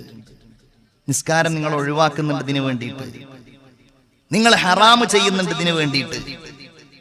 അല്ലാഹ് പറയാണ്, ഞാൻ പറയല്ല. നിങ്ങൾ എന്തു ചെയ്താലും ഹത്താ സുർതുമുൽ മഖാബിർ, അത് ഖബറുകൾ നിങ്ങൾ സന്ദർശിക്കുന്നത് വരെയേ ഉണ്ടാവുകയുള്ളൂ. അല്ലേ? ചിന്തിച്ചിട്ടുണ്ടോ നിങ്ങൾ? ഒരിക്കൽ എന്റെ കൂട്ടുകാരൻ സൗദിയിലെ ദമാമിൽ നിന്ന് വിളിക്കുകയാണ്. ഈ അടുത്ത് സാധാരണ വിളിക്കാത്ത ആളാണ്. എന്താ വിളിച്ചത്? എന്നോട് പറഞ്ഞു, നിന്റെ പള്ളിയുടെ തൊട്ടടുക്കലുള്ള ഒരു ചെറുപ്പക്കാരന്റെ പേര് പറഞ്ഞിട്ട് ചോദിച്ചു. അവന്റെ ഒരു കുടുംബക്കാരൻ, വല്ലാതെ നിന്നെ ഇഷ്ടപ്പെട്ടിരുന്ന ഒരു ചെറുപ്പക്കാരൻ, ഫാസിൽ എന്നാണ് അവന്റെ പേര്. അവൻ ഇവിടെ എന്റെ കൂടെ ജോലി ചെയ്യുന്നുണ്ടായിരുന്നു. നീ കാര്യം പറ. ഇന്ന് രാവിലെ ഞാൻ വിളിച്ചപ്പോൾ അവൻ എഴുന്നേൽക്കുന്നില്ല, മരിച്ചു പോയിരിക്കുന്നു. അള്ളാഹു പുറത്തു കൊടുക്കുമാറാവട്ടെ. ഞാൻ ആകെ ഭയപ്പെട്ടു പോയി. കാരണം ഒരു വാർത്ത ആദ്യമായിട്ട് ഗൾഫിലുള്ള ഒരുപാട് സഹോദരന്മാരിവിടെ ഉണ്ട്, പ്രവാസികൾ. പ്രത്യേകിച്ച് സൗദി അറേബ്യയിൽ നിന്ന് മരിച്ചാൽ നിയമത്തിന്റെ കുരുക്കുകൾ വളരെ വലുതാണ്. ഈ ചെറുപ്പക്കാരൻ മരിച്ച് 3 ആഴ്ച കഴിഞ്ഞിട്ടാണ് മയ്യിത്ത് നാട്ടിലേക്ക് എത്തുന്നത്. 27 വയസ്സേ ഉള്ളൂ. നല്ലൊരു ചെറുപ്പക്കാരനാണ്. 1.5 വയസ്സായ ഒരു കുട്ടിയേ ഉള്ളൂ. ആ കുട്ടി എന്റെ കയ്യിൽ, ഞാൻ ആ വീട്ടിൽ പോയപ്പോൾ എന്റെ കയ്യിൽ തന്ന് ഞാൻ മടിയിൽ വെച്ചപ്പോ അല്ലാഹുവേ, എന്റെ കണ്ണുകൾ നിറഞ്ഞുപോയി. വല്ലാത്തൊരവസ്ഥയായിരിക്കുമല്ലോ ആ കുട്ടിയുടെ വളർച്ച, ആ ചെറുപ്പക്കാരന്റെ ഭാര്യയുടെ മാനസികാവസ്ഥ. അല്ലാഹു ഓർമ്മിപ്പിക്കുകയാണ്, ഹത്താ സുർതുമുൽ മഖാബിർ കല്ലാ സൗഫ തഅലമൂൻ. നിശ്ചയമായും വേണ്ട കേട്ടോ, തകാസുർ വേണ്ട കേട്ടോ, അനാവശ്യം വേണ്ട കേട്ടോ. നിങ്ങൾ അറിയും, സുമ്മ കല്ലാ സൗഫ തഅലമൂൻ, നിങ്ങൾ അറിയുക തന്നെ ചെയ്യും. എന്താണ് അവസ്ഥകളെന്ന് നിങ്ങൾ അറിയും, അവിടെയുള്ള അനുഭവങ്ങൾ നിങ്ങൾ അറിയും. എന്താണ് മുഅ്മിനേ ഖബർ? അത് നമ്മെ കാത്തിരിക്കുകയാണ്. ആ ഖബറിനെ കുറിച്ചുള്ള ഓർമ്മ, പടച്ചവനെ അവിടെ ഞാൻ ഏകാന്തനായി കിടക്കേണ്ടവനാണ് എന്ന് നമ്മൾ ചിന്തിക്കുമ്പോ ദുനിയാവിനോടുള്ള പ്രലോഭനത്തിൽ എങ്ങനെയാണ് നമ്മുടെ ജീവിതം നമ്മൾ നഷ്ടപ്പെടുത്തുക? എങ്ങനെയാണ് നമ്മൾ അഹംഭാവികളായി മാറുക? എങ്ങനെയാണ് ഞാൻ തികഞ്ഞവനാണെന്ന് പറയാൻ കഴിയുക? വലിയ രാജാവായിരുന്നു സയ്യിദുനാ ഉമർ ഇബ്നു അബ്ദുൽ അസീസ് റളിയല്ലാഹു അൻഹു. 5ാം ഖലീഫയാണ്, 2ാം ഉമറാണ്, ഭരണാധികാരിയാണ്. ഒന്നൊന്ന് വെറുതെ താരതമ്യം ചെയ്താൽ മതി. അവർക്ക് താരതമ്യം ചെയ്യാന്നുള്ളത് തന്നെ ഒരു വലിയ തെറ്റായിട്ടാണ് പലരും കാണുന്നത്. ഉമർ ഇബ്നു അബ്ദുൽ അസീസ് ഭരണാധികാരിയാകുന്നതിന്റെ മുമ്പ് നല്ല വസ്ത്രം ധരിച്ച്, നല്ല ഭക്ഷണം കഴിച്ച്, നല്ല സുഗന്ധമൊക്കെ പൂശിങ്ങനെ നടക്കുന്ന ആളായിരുന്നു. ഭരണം കയ്യിൽ കിട്ടിയപ്പോൾ ലാളിത്യത്തിന്റെ നിറകുടമായി അല്ലേ? അങ്ങാര് എന്നറിവിലേ അങ്ങീ നാട്ടിലെ രാജാവല്ലേ, അങ്ങ് വെറും നാലണയില്ല യാചകനായെന്നോ ഉണ്ടു സഖി ഒരു കുലമുന്തിരി വാങ്ങിടുവാനായി നാലണ കയ്യിൽ ഉണ്ട് പ്രിയേ കൽബിനൊരാശ മുന്തിരി തിന്നിടുവാൻ. ഉമർ ഇബ്നു അബ്ദുൽ അസീസിന്റെ ലാളിത്യാണ് ആ പറയുന്നത്. തന്റെ ഉസ്താദായ അബൂ ഹാസിം എന്ന മഹാൻ ഉമർ ഇബ്നു അബ്ദുൽ അസീസിനെ കാണാൻ വേണ്ടി പോവുകയാണ്. ഡമസ്കസിലെ കൊട്ടാരത്തിലേക്ക് കടന്നു ചെന്നപ്പോൾ ഉമർ ഇബ്നു അബ്ദുൽ അസീസിനെ കാണുന്നില്ല. ആളുകൾ ധാരാളമുണ്ട്, പണ്ഡിതന്മാരുണ്ട്, ഭരണാധികാരികളെ സഹായിക്കുന്നവരുണ്ട്. പക്ഷേ ഉമർ ഇബ്നു അബ്ദുൽ അസീസിനെ കാണുന്നില്ല. ഉമർ ഇബ്നു അബ്ദുൽ അസീസ് റളിയല്ലാഹു അൻഹു അവർക്കിടയിൽ ഇങ്ങനെ തലയും താഴ്ത്തിയിട്ട് കണ്ണുകൾ കുഴിഞ്ഞ് എല്ലും തീട്ട് മുഷിഞ്ഞ വസ്ത്രങ്ങളിൽ ഇങ്ങനെ ഇരിക്കുകയാണ്. ഉസ്താദ് കടന്നു ചെന്ന് സലാം പറഞ്ഞു, ബഹുമാനിച്ച് എഴുന്നേറ്റ് നിന്നു, ചെറിയൊരു പുഞ്ചിരി പാസാക്കി. ഉസ്താദ് ചോദിച്ചു, ഖലീഫ എന്റെ ശിഷ്യനാണ്, സംഭവം ശരി, പക്ഷേ വലിയ ആളായിരുന്നല്ലോ. കാന മർക്കബുക അലിയ, നിങ്ങളുടെ വാഹനം വലിയ വാഹനായിരുന്നല്ലോ. വസൗബുക ബഹിയ വവജ്ഹുക ബഹിയ വഹിർസുക കസീറ വതആമുക ശഹിയ. നല്ല ഭക്ഷണം കഴിച്ച്, നല്ല വസ്ത്രം ധരിച്ച്, നല്ല നല്ല കാവൽക്കാരോടൊപ്പം മതമ്പടിയോടെ നടക്കുന്ന ആളായിരുന്നല്ലോ. ഇതെന്താണ്?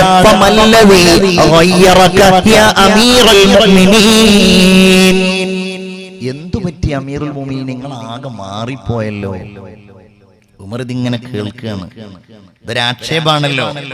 ഉമർ ഇബ്നു അബ്ദുൽ അസീസ് പറഞ്ഞു, ഉസ്താദേ ഇപ്പോൾ നിങ്ങൾ എന്നെ ആക്ഷേപിക്കുകയാണല്ലേ, എന്നാൽ കൈഫ ലൗ റഅയ്തനി ബഅദ സലാം വഅന ഫീ ഖബ്രി, ഞാൻ എന്റെ ഖബറിന്റെ അകത്തളങ്ങളിൽപ്പെട്ട് 3 ദിവസം കഴിഞ്ഞാൽ എന്തായിരിക്കും ഉസ്താദേ നിങ്ങൾ എന്നെ കുറിച്ച് പറയുക? ഇന്ന് നിങ്ങൾ എന്റെ വസ്ത്രത്തെ പറ്റി പറയുന്നു, നിങ്ങൾ എന്റെ മുഖത്തെ പറ്റി പറയുന്നു. 3 ദിവസം കഴിഞ്ഞ് നിങ്ങൾ എന്നെ കണ്ടാൽ നിങ്ങൾ എന്തായിരിക്കും എന്നെ കുറിച്ച് പറയുക? വഖദ് സാലഹ ദഖതായ അലാ വജ്നതായ, എന്റെ കണ്ണുകൾ എന്റെ കവിൾ തടങ്ങളിലൂടെ ഒലിച്ചിറങ്ങിയിട്ടുണ്ടാകുമല്ലോ. എന്റെ വയറെല്ലാം പൊട്ടിപ്പിളർന്നിട്ട് എന്റെ കുടൽമാല പുറത്തു ചാടിയിട്ടുണ്ടാകുമല്ലോ. ഓക്കി ദുരന്തത്തിൽ നമ്മുടെ പ്രിയപ്പെട്ടവർ മരിച്ചപ്പോ എത്രയോ ആളുകൾ ചെയ്യാൻ പാടില്ലാത്ത രീതിയിൽ അതിന്റെ ഫോട്ടോകൾ ഷെയർ ചെയ്യുകയുണ്ടായി. പക്ഷേ അത് ഷെയർ ചെയ്യുന്നവനും അല്ലാഹുവേ, ഓക്കി ദുരന്തത്തിൽ കടലിൽ പോയത് കൊണ്ടാണ് ഇവരുടെ മയ്യത്ത് കണ്ടത്. എന്റെ ഖബർ തുറന്നാൽ ഇതിനേക്കാൾ മോശമാകുമല്ലോ. ചിതലും പുഴുക്കളും താവളം പെരുത്തുന്നതിൽ സന്തോഷമാണവകൾക്കു നീ ചൊല്ലുന്നതിൽ പൊൻവർണ്ണ കോമള മൃദുലമായ ശരീരമേ എന്നൊക്കെ പറഞ്ഞ് ഇദ്ദേഹം പറയാണ്, 3 ദിവസം കഴിഞ്ഞ് എന്നെ നിങ്ങൾ കണ്ടാൽ, എന്റെ ദുർഗന്ധം നിങ്ങൾ അറിഞ്ഞാൽ, ഇന്ന് നിങ്ങൾ എന്നെ ആക്ഷേപിക്കുന്നതിനേക്കാൾ ശക്തമായ ആക്ഷേപമാകുമല്ലോ അന്ന് നിങ്ങൾ എന്റെ മേലിൽ നടത്തുക എന്ന് സയ്യിദുനാ ഉമർ ഇബ്നു അബ്ദുൽ അസീസ് റളിയല്ലാഹു അൻഹു. പടച്ചോൻ നമുക്കതിന്റെ ഓർമ്മകൾ നിലനിർത്തി തരുമാറാകട്ടെ. ആമീൻ പറയൂ. ഓർമ്മകൾ നിലനിർത്തി തരുമാറാകട്ടെ. നമ്മൾ പ്രസംഗം തുടങ്ങിയിട്ട് എത്ര നേരമായാണോ ഡോക്ടറെ? എത്ര നേരമായി? 1 മണിക്കൂർ കറക്റ്റാ? മുമ്പേരൊക്കെ തുടങ്ങി? യാ അല്ലാഹ്, അൽഹംദുലില്ലാഹ്. അപ്പൊ 1 മണിക്കൂറായ സ്ഥിതിക്ക് എനിക്ക് ഏതായാലും കുറച്ച് വെള്ളം കുടിക്കണം. നിങ്ങൾക്ക് ഇവിടേക്ക് വെള്ളമല്ലല്ലോ, അവർക്ക് ദാഹമില്ലാത്തത് കൊണ്ടായിരിക്കും അല്ലേ? മാഷാ അല്ലാഹ്. അപ്പൊ ഞാൻ അങ്ങനെ വെള്ളം കുടിക്കുമ്പോഴേ മിക്കവാറും അതിന്റെ ചൂട് ഇയാൾ ഒരിക്കലും കുടിക്കരുത് എന്നുള്ള നിലക്കാവാൻ സാധ്യത ഉണ്ട് അല്ലെ? ഇൻഷാ അല്ലാഹ് സാരല്ല. അപ്പൊ നമ്മളെല്ലാരും ഒന്ന് എഴുന്നേറ്റ് ഒരു ചെറിയ സ്വലാത്തൊക്കെ ഒന്ന് ചൊല്ലിയാല് എല്ലാവർക്കും ഒരു ആശ്വാസമാവുകയും ചെയ്യും. എനിക്ക് ആ കൂട്ടത്തിൽ ചെറുതായിട്ടൊന്ന് വെള്ളം കുടിക്കുകയും ചെയ്യും. توسلنا ببسم الله وبالهادي رسول الله وكل مجاهد لله وأهل البدر يا الله صلاة الله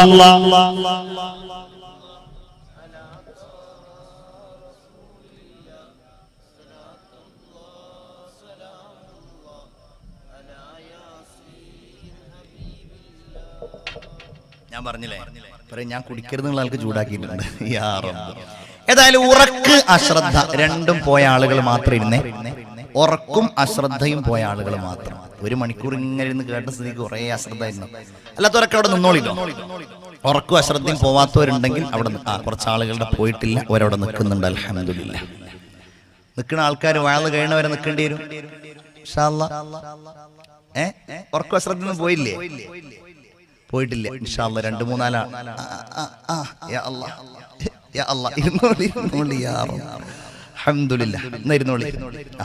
അല്ലാഹു എല്ലാവർക്കും സന്തോഷം നൽകുമാറാവട്ടെ.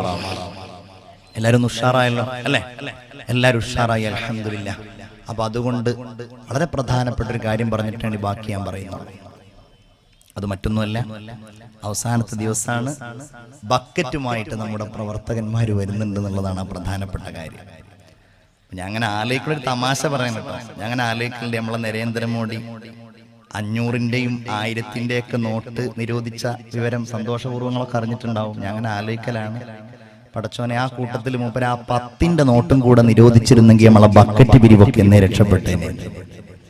കാരണം പറയണ്ടല്ലോ, എണ്ണി നോക്കുമ്പോ 10-ന്റെ നോട്ടാണ് കാര്യമായിട്ടുള്ളത്. ഇന്ന് നമ്മളൊന്ന് മാറ്റിപ്പിടിച്ച എങ്ങനെ ഉണ്ടാവുന്നതാണ്. ഞാൻ നോക്കട്ടെ, എൻ്റെ അടുത്ത് 100 ഉണ്ടോ നോക്കട്ടെ. ബിസ്മില്ലാഹിർ റഹ്മാനിർ റഹീം. അള്ളാഹു കബൂലാക്കുമാറാവട്ടെ, അള്ളാഹു സ്വീകരിക്കുമാറാവട്ടെ. എന്ത് നിയ്യത്തോടെയാണോ നിങ്ങൾ അതിലേക്ക് സ്വതക്ക ചെയ്യുന്നത്, അള്ളാഹു തആല ആ സ്വതക്കകളെ സ്വീകരിക്കുമാറാവട്ടെ. ഇൻഷാ അല്ലാഹ് 100 ഒറ്റ നോട്ട് തന്നെ ഇടണമെന്നില്ല.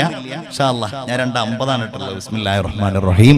അള്ളാഹുവേ, നല്ല നിയ്യത്തോടെ ഖബറിനെ കുറിച്ച് പറയുന്ന വഅദിന്റെ വേദിയല്ലേ, നീ കബൂലാക്കണേ അല്ലാഹ്, നീ സ്വീകരിക്കണേ അല്ലാഹ്. ഇവർ ചെയ്യുന്ന സ്വതക്കകളുടെ ഒക്കെ എല്ലാരും ആ നേരത്തെ ഞാൻ പറഞ്ഞതുപോലെ ആ 10-ന്റെ നോട്ട് എന്നുള്ള ആ ഒരു ചിന്ത മാറ്റി, അത് നമ്മൾ ഒഴിവാക്കാൻ വേണ്ടി കൊടുക്കുന്നതാണ് അല്ലേ ഡോക്ടറെ? ഇവിടെ നമ്മള് ഇന്നലെ മിഞ്ഞാന്നൊന്നും ഈ ഒരു സ്വഭാവം ഉണ്ടായിരുന്നില്ലല്ലോ. 10-ന്റെ നോട്ട് മുഴുവൻ 10 ഇന്നുണ്ടാവില്ല ഇൻഷാ അല്ലാഹ്. അല്ലാഹു കബൂലാക്കുമാറാവട്ടെ, അല്ലാഹു സ്വീകരിക്കുമാറാവട്ടെ. അപ്പൊ നല്ല നിയ്യത്തോടെ കൊടുക്കുക. ഖബറിന്റെ ചില അവസ്ഥകളിലേക്ക്, ഓർമ്മകളിലേക്കൊക്കെ നമുക്ക് ഇങ്ങനെ സഞ്ചരിക്കാം. മുഅ്മിനീങ്ങളെ, ഒരു മനുഷ്യൻ എവിടെ നിന്നാണോ സൃഷ്ടിക്കപ്പെട്ടിട്ടുള്ളത് അവിടെയാണ് അത്രേ അല്ലാഹു തആല അവന്റെ ഖബറിനെ നിശ്ചയിച്ചിട്ടുള്ളത്. അപ്പൊ ഞാൻ നേരത്തെ പറഞ്ഞതുപോലെ ഒരു മനുഷ്യന്റെ കടലിനടിയിലാണ് അവന്റെ ശരീരത്തിന്റെ അവസാന ഭാഗങ്ങൾ എത്തിച്ചേരുന്നതെങ്കിൽ അവൻ അവിടെ നിന്നാണ് മനസ്സിലാക്കണം. ഒരു ഹദീസിൽ ഇങ്ങനെ കാണാം, ഒരു മനുഷ്യൻ ഒരു മാതാവിന്റെ ഗർഭപാത്രത്തിൽ വെച്ച് ഇങ്ങനെ രൂപപ്പെടുമ്പോ അവൻ ഖബറടക്കം ചെയ്യാനുള്ള മണ്ണിന്റെ, മണ്ണ് എന്ന് പറഞ്ഞാൽ നമ്മൾ നോക്കുമ്പോൾ മണ്ണൊന്നും കാണൂല, ചിലപ്പോ ഒരു തന്മാത്രയാവാം, ചിലപ്പോ ആ മണ്ണുമായിട്ടുള്ള ഒരു ബന്ധമാകാം. അള്ളാഹു ഒരു മലക്കിനെ കൊണ്ട് ആ മാതാവിന്റെ ഗർഭപാത്രത്തിൽ എത്തിക്കുന്നുണ്ട്. അവിടേക്ക് തന്നെ അവർ മടങ്ങും, വേറെ എവിടേക്കും പോകൂല. ഇവിടെ ഇരിക്കുന്ന ഈ കടിയങ്ങാട്ടിരിക്കുന്ന പ്രിയപ്പെട്ട സഹോദരിമാരെ, കടിയങ്ങാടല്ല എന്തായിരുന്നു, പെരുവയലിരിക്കുന്ന പ്രിയപ്പെട്ട സഹോദരിമാരെ, നിങ്ങളൊക്കെ പല നാടുകളിൽ നിന്നും കല്യാണം കഴിച്ചു വന്നവരായിരിക്കും അധികം ആളുകൾ. ഒരുപാട് സഹോദരിമാരിന് ഇവിടെ നിന്ന് മറ്റു നാടുകളിലേക്ക് പോകാനുള്ളവരാണ്. അല്ലാഹു സന്തോഷത്തോടെയുള്ള കല്യാണ ജീവിതം, വൈവാഹിക ജീവിതം അല്ലാഹു പ്രദാനം ചെയ്യുമാറാകട്ടെ. ചിന്തിച്ചു ചിന്തിച്ചു നോക്കിയാൽ മനസ്സിലാകുന്ന ഒരു കാര്യമാണ്. അത് അള്ളാഹു നിശ്ചയിച്ചിട്ടുണ്ടാകും ഏത് നാട്ടിലാണെന്ന്. ഒരിക്കൽ നബി സല്ലല്ലാഹു അലൈഹി വസല്ലമ തങ്ങൾ മദീനയിലൂടെ നടന്നു പോകുമ്പോൾ റആ ഖൗമൻ യഹ്ഫിറൂന ഖബ്റാ,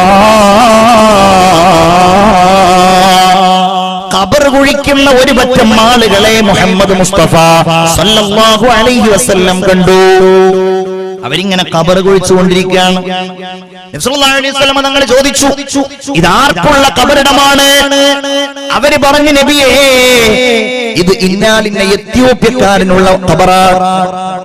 നബി സല്ലല്ലാഹു അലൈഹി വസല്ലം പറഞ്ഞു, لا إله إلا الله سيق من أرضه وسمائه إلى التربة التي خلق منها.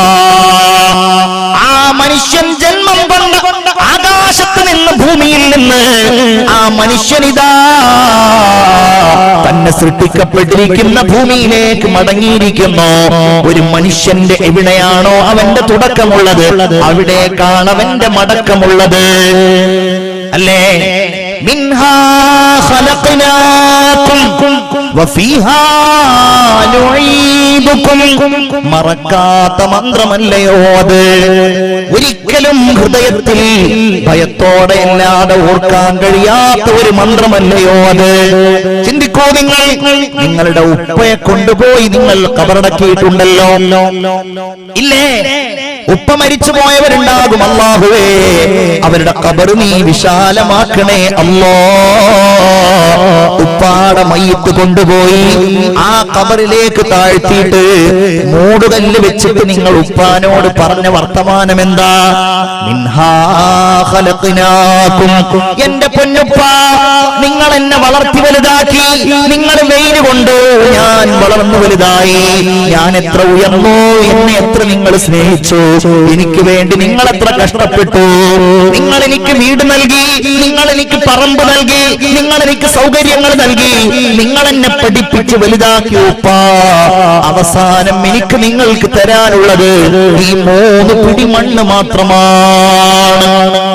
നിങ്ങളുടെ പ്രിയപ്പെട്ട ഭാര്യ, സ്നേഹത്തോടെ നിങ്ങൾ, പുഞ്ചിരിയോടെ നിങ്ങൾ സ്നേഹിച്ചിരുന്ന ഭാര്യ, ഇന്ന് രാത്രി വാള് കഴിഞ്ഞ് നിങ്ങൾ പോയി നിങ്ങളുടെ പ്രിയപ്പെട്ട ഭാര്യയുമായി കിടന്നുറങ്ങി. ഒന്ന് ചിന്തിക്കൂ സഹോദര, നാളെ നേരം വെളുക്കുമ്പോ സാധാരണ 5 മണിക്ക് അലാറം വെച്ചുണരുന്ന ഭാര്യ 5 മണിക്ക് അലാറം അടിച്ചിട്ടും അവൾ ഉണരുന്നില്ല. 5:15 5:30 നിങ്ങൾ എഴുന്നേറ്റു, ലേറ്റിട്ടു, ഭാര്യ ഉണരുന്നില്ല. അവളെ കുലുക്കി വിളിച്ചു, വെറുതെ ഒന്ന് കയ്യിൽ പിടിച്ചു നോക്കി, കൈകൾ തണുത്തിരിക്കുന്നു. എത്ര അനുഭവങ്ങളാണ്, എത്ര ആളുകളുടെ അനുഭവങ്ങളാണ്. പ്രിയപ്പെട്ട ഭാര്യക്ക് എന്തോ സംഭവിച്ചിട്ടുണ്ട്.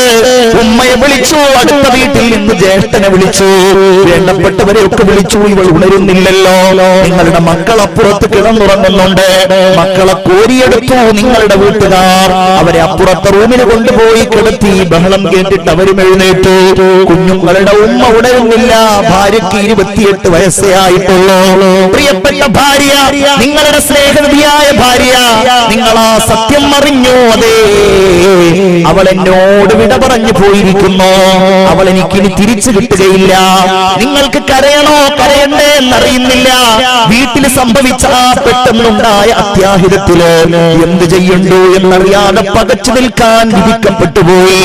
അയൽവാസികൾ വന്നു, നാട്ടുകാര് വന്നു, എന്താ കാര്യമെന്ന് ചോദിക്കുന്നുണ്ട്. ഒറ്റ സെന്റൻസിൽ മറുപടി കൊടുക്കുകയാ. മണിക്കൂറുകൾ ഇങ്ങനെ കഴിയുന്നു. ഓത്ത് നടക്കുന്നുണ്ട്. മയ്യിത്ത് അവിടെ പ്രദർശിപ്പിച്ചിട്ടുണ്ട്. ആളുകൾ വരുന്നു. 12 മണിക്ക് മയ്യിത്തെടുക്കുകയാ. മയ്യിത്തെടുക്കാൻ വേണ്ടിയിട്ട് അവളെ കുളിപ്പിക്കുകയാ. ഖബറിലേക്ക് പറഞ്ഞേക്കാൻ വേണ്ടി അവളെ കുളിപ്പിക്കുമ്പോ, എന്റെ പ്രിയപ്പെട്ട പെങ്ങളെ, ഒരിക്കൽ പോലും മറ്റൊരാൾ നിങ്ങൾക്ക് അങ്ങനെ ഒരു സാഹചര്യം ഉണ്ടായിട്ടില്ലല്ലോ. എന്നാൽ നിങ്ങളെ ഇതാ മറ്റൊരാൾ കുളിപ്പിനെ നിങ്ങൾ ഏറ്റിട്ട് ആളുകളോട് കൂടെ നിങ്ങളും പോവുകയാ. അവൾക്ക് വേണ്ടി ഒരുക്കപ്പെട്ട ഖബറിലേക്ക് നിങ്ങൾ തന്നെ മയ്യിത്തൊന്ന് താഴ്ത്തി വെക്കുകയാ. എന്റെ പ്രിയപ്പെട്ടവളെ, മൂടുകല്ല് വെച്ചു. നിന്നെ കാണാൻ കഴിയില്ലല്ലോ. ഇനി നീ എനിക്ക് എത്ര സ്നേഹം നൽകി, എന്റെ രാത്രികളെ നീ എത്ര ചൈതന്യവത്താക്കി, എന്റെ മക്കളെ നീ എത്ര പരിപാലിച്ചു. ഇനി എനിക്ക് സമാധാനം പറയാൻ ആരാ ഉള്ളത്? എന്റെ മക്കൾ, എന്റെ ഉമ്മ എവിടെ എന്ന് എന്ന് ചോദിച്ചാൽ ഞാൻ എന്താണ് എന്റെ മക്കളോട് പറയുന്നത്? എന്നിരുന്നാലും നിനക്കുള്ളതൊക്കെ എനിക്ക് തന്നു നീ പോയില്ലേ? നിനക്ക് തരാനുള്ളത് 3 പിടി മണ്ണ് മാത്രമാ. മിൻഹാ ഖലഖനാകും വഫീഹാ നുഈദുകും വമിൻഹാ നുഖ്രിജുകും താറതൻ ഉഖ്റാ. ചെറുപ്പക്കാരാ, ഉച്ച കഴിഞ്ഞ് നീ അവിടെ യാസീനോട് ദുആ ചെയ്ത് നീ വീട്ടിലേക്ക് തിരിച്ചു വന്നോ? വീട്ടിൽ നിന്ന് ആളുകൾ വരുന്നു, നിന്നെ സമാധാനിപ്പിക്കുന്നു. ദിവസം 1 കഴിഞ്ഞു, 2 കഴിഞ്ഞു. കട്ടിലിൽ നീ ഇങ്ങനെ കിടക്കുമ്പോൾ നിനക്ക് ഉറക്കം വരുന്നില്ല. നിന്റെ ഓർമ്മകളിൽ നിന്റെ ഭാര്യയുടെ മുഖം നിറയുകയാണ്, അവളുടെ തലമുടികൾ നിറയുകയാണ്, അവളുടെ കണ്ണുകൾ നിറയുകയാണ്. നിന്നോടവൾ കാണിച്ച സ്നേഹവായ്പിന് ഒന്ന് പകരം കൊടുക്കാൻ കഴിഞ്ഞില്ലല്ലോ എന്ന ചിന്ത നിറയുകയാണ്. രാത്രി 1 മണിയായി, 2 മണിയായി. കട്ടിലിൽ കിടന്നുറക്കം വരുന്നില്ല. പിരിഞ്ഞു കിടക്കുന്നു, മറിഞ്ഞു കിടക്കുന്നു. എന്റെ പെരുവലയിലുള്ള യുവാക്കളെ, നിങ്ങൾക്ക് ധൈര്യമുണ്ടോ? രാത്രി 2 മണിക്ക് നിങ്ങളുടെ കട്ടിലിൽ നിന്ന് എഴുന്നേൽക്കാൻ ധൈര്യമുണ്ടോ? ടോർച്ചെടുക്കാൻ ധൈര്യമുണ്ടോ? ആ വലിയ മൺവെട്ടിയുമായി, വീട്ടിലുള്ള മൺവെട്ടിയുമായിട്ട് പള്ളിക്കാട്ടിലേക്ക് നടക്കാൻ ധൈര്യമുണ്ടോ? പള്ളിയിലെ ഇമാം ഉറങ്ങുമ്പോൾ, മുഖ്രി ഉറങ്ങുമ്പോ, നാട്ടിലുള്ളവർ മുഴുവൻ ഉറങ്ങുമ്പോ, ചുവപ്പുമാറാത്ത മീസാൻ കല്ലുകൾക്കപ്പുറത്തുള്ള ആ മണ്ണ് മാറ്റാൻ നിനക്ക് ധൈര്യമുണ്ടോ? നിന്റെ നെറ്റിത്തടത്തിൽ വിയർപ്പ് പൊടിയുമ്പോഴും, നിന്റെ കണ്ണുകളിൽ ഇങ്ങനെ തിളങ്ങുമ്പോഴും, നിന്റെ ശരീരം ക്ഷീണിക്കുമ്പോഴും 2 മിനിറ്റ് കഴിഞ്ഞാൽ എന്റെ പ്രിയപ്പെട്ടവരുടെ മുഖം ഒരു നോക്ക് എനിക്ക് കാണാമല്ലോ. അത് അവസാനമായി കണ്ട ആ രംഗം ഒന്നുകൂടെ ഓർത്തെടുക്കാമല്ലോ. നിങ്ങൾക്ക് തോന്നുന്നുണ്ടോ പ്രിയപ്പെട്ടവരെ? ധൈര്യമുണ്ടെങ്കിൽ ആ മീസാൻ കല്ല് കഴിഞ്ഞ് ആ മണ്ണെല്ലാം ഇങ്ങനെ മാറ്റിയിട്ട് അവസാനം മൂടുകല്ല് കണ്ടാൽ നിങ്ങൾക്ക് ധൈര്യമുണ്ടോ?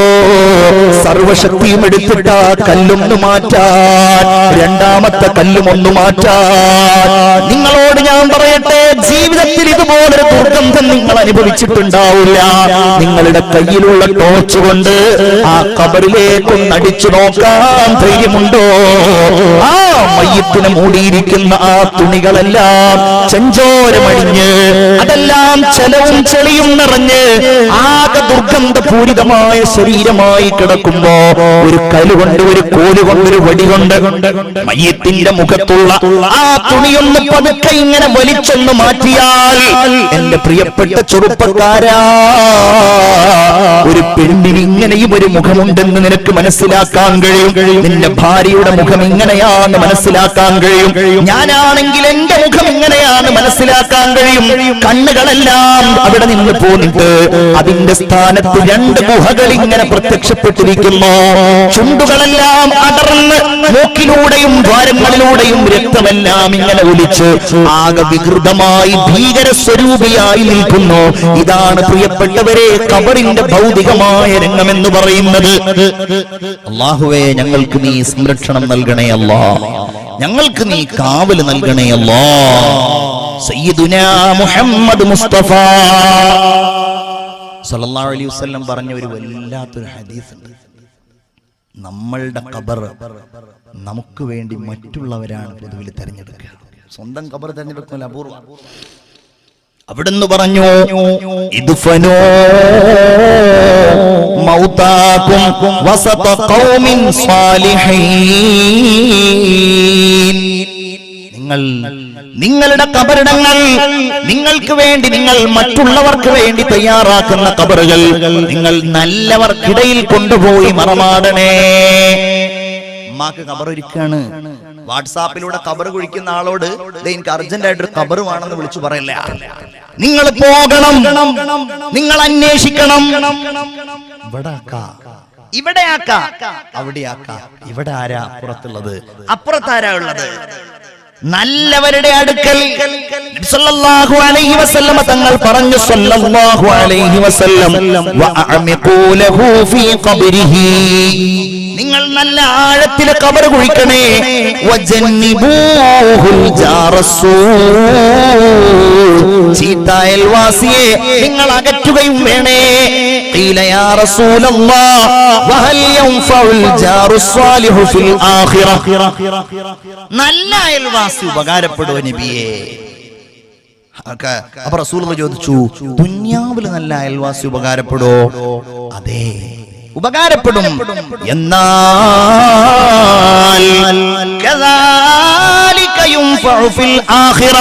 അതുപോലെ ആഖിറത്തിലും ഉപകാരപ്പെടുമെന്ന് സയ്യിദുനാ മുഹമ്മദ് മുസ്തഫ സല്ലല്ലാഹു അലൈഹി വസല്ലം.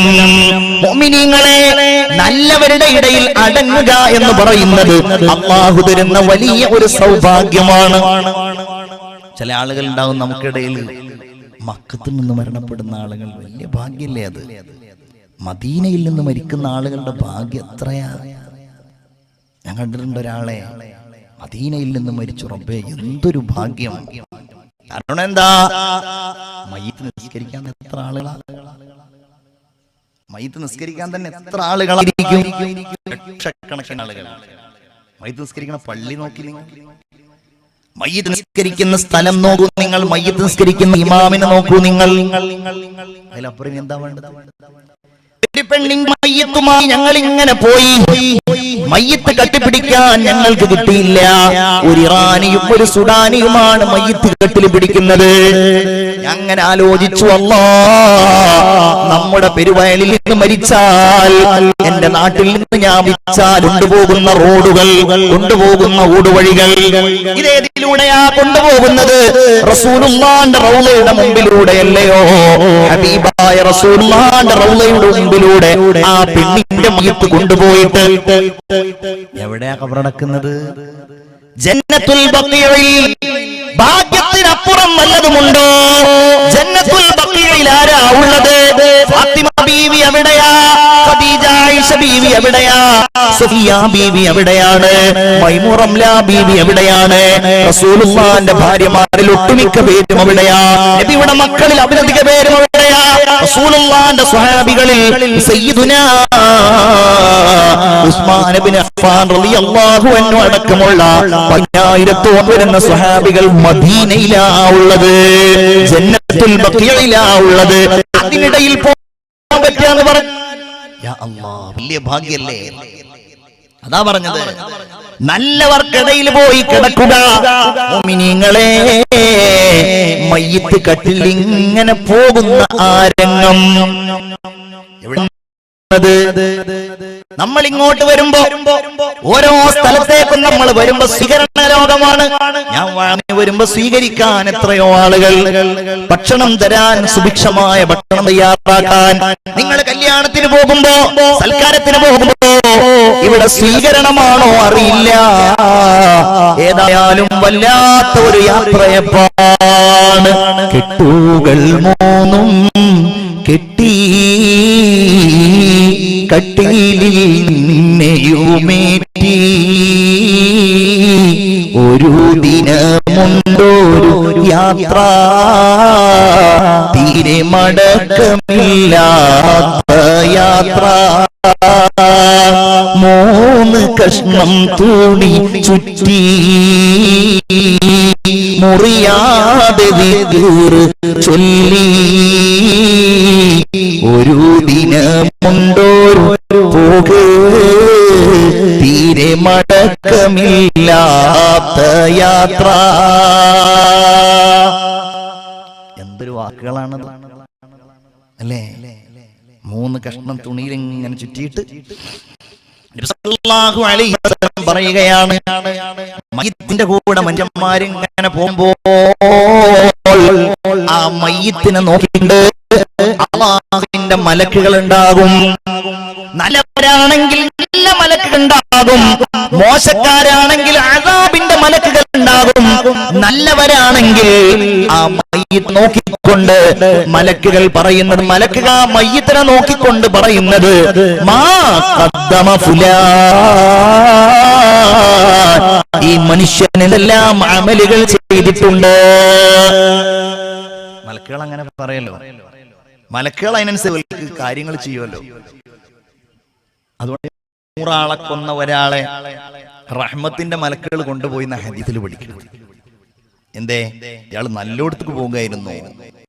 എന്നാൽ മനുഷ്യന്മാരാ മയ്യിത്തിനെ നോക്കിക്കൊണ്ട് പറയുന്നത്, തഅഖറ ഫുലാൻ. ഈ മനുഷ്യൻ എന്താണ് ഇവിടെ അവശേഷിപ്പിച്ചിട്ടുള്ളത്? നമ്മൾ പറയും മക്കൾക്ക് നല്ല സുഖമാണ്, അവർക്ക് പറമ്പ് വാങ്ങാൻ വാപ്പുണ്ടാക്കി കൊടുത്തിട്ടുണ്ട്. ചിരിക്കുന്ന പാസികളെ, എന്റെ പ്രിയപ്പെട്ട ചെറുപ്പക്കാരെ, ഒരു സംശയവും വേണ്ട. നമ്മെ കുറിച്ച് അങ്ങനെ മക്കൾ പറഞ്ഞില്ലെങ്കിൽ അതായിരിക്കും അത്ഭുതം. ഇന്ന് നമ്മൾ ഇനി അടുത്ത മക്കൾ അങ്ങനെ സമ്പാദിക്കുമെന്ന് എനിക്ക് പ്രതീക്ഷയില്ല. നമ്മുടെ മുൻഗാമികളായ ആളുകൾ സമ്പാദിച്ചതിനേക്കാൾ നമ്മൾ പണ്ട് കൊല്ലം ധാർമ്മിക ആളുകളാണ്. അങ്ങനെ 2-3 ദിവസം കഴിഞ്ഞപ്പോൾ ഈ വാപ്പ ഇങ്ങനെ ഫോണിൽ വിളിക്കുകയാണ്, ഉസ്താദെ മകനെ ഒന്ന് കിട്ടുമോ? മകനോട് സംസാരിച്ചു. മകൻ ഭയങ്കര കരച്ചിൽ, എനിക്ക് വാപ്പാൻ ഇങ്ങനെ ഇന്ന് എപ്പോഴാ വരിക? ഒരു കാര്യം ചെയ്യാം, നാളെ വൈകുന്നേരം ഞാൻ വരാമെന്ന് പറഞ്ഞു. അവന് സമാധാനമായി.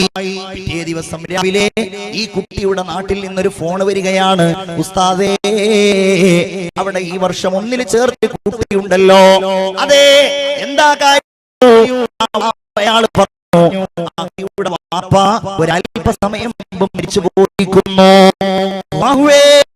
മരിച്ചു എന്ന കേട്ടിലല്ല, 10 വയസ്സായ ഈ പൊന്നുമോനോട് എങ്ങനെയാണ് നിന്റെ വാപ്പ മരിച്ചത്, നിന്റെ വാപ്പ മരിച്ചിട്ട് എന്ന വിവരം ഞങ്ങൾ പറയാം. വല്ലാതെ ബേജാറായി പോയി. ഏതായാലും ആ പ്രിയപ്പെട്ട പൊന്നുമോനെ ഞങ്ങൾ അടുക്കലേക്ക് വിളിച്ചു, ഉസ്താദ്മാര് വിളിച്ചു. എന്നിട്ട് പറഞ്ഞു, മോനെ ഞങ്ങൾക്ക് നിന്റെ നാട്ടിലേക്ക് ഒന്ന് പോകണം, നീയും കൂടെ വാ. അവന് വലിയ ആഹ്ലാദം, വലിയ സന്തോഷമായി. അവൻ വാഹനത്തിൽ കയറി ഞങ്ങളോടുകൂടെ അവൻ ഇങ്ങനെ പോരുകയാണ്, ഉസ്താദുമാരോടുകൂടെ.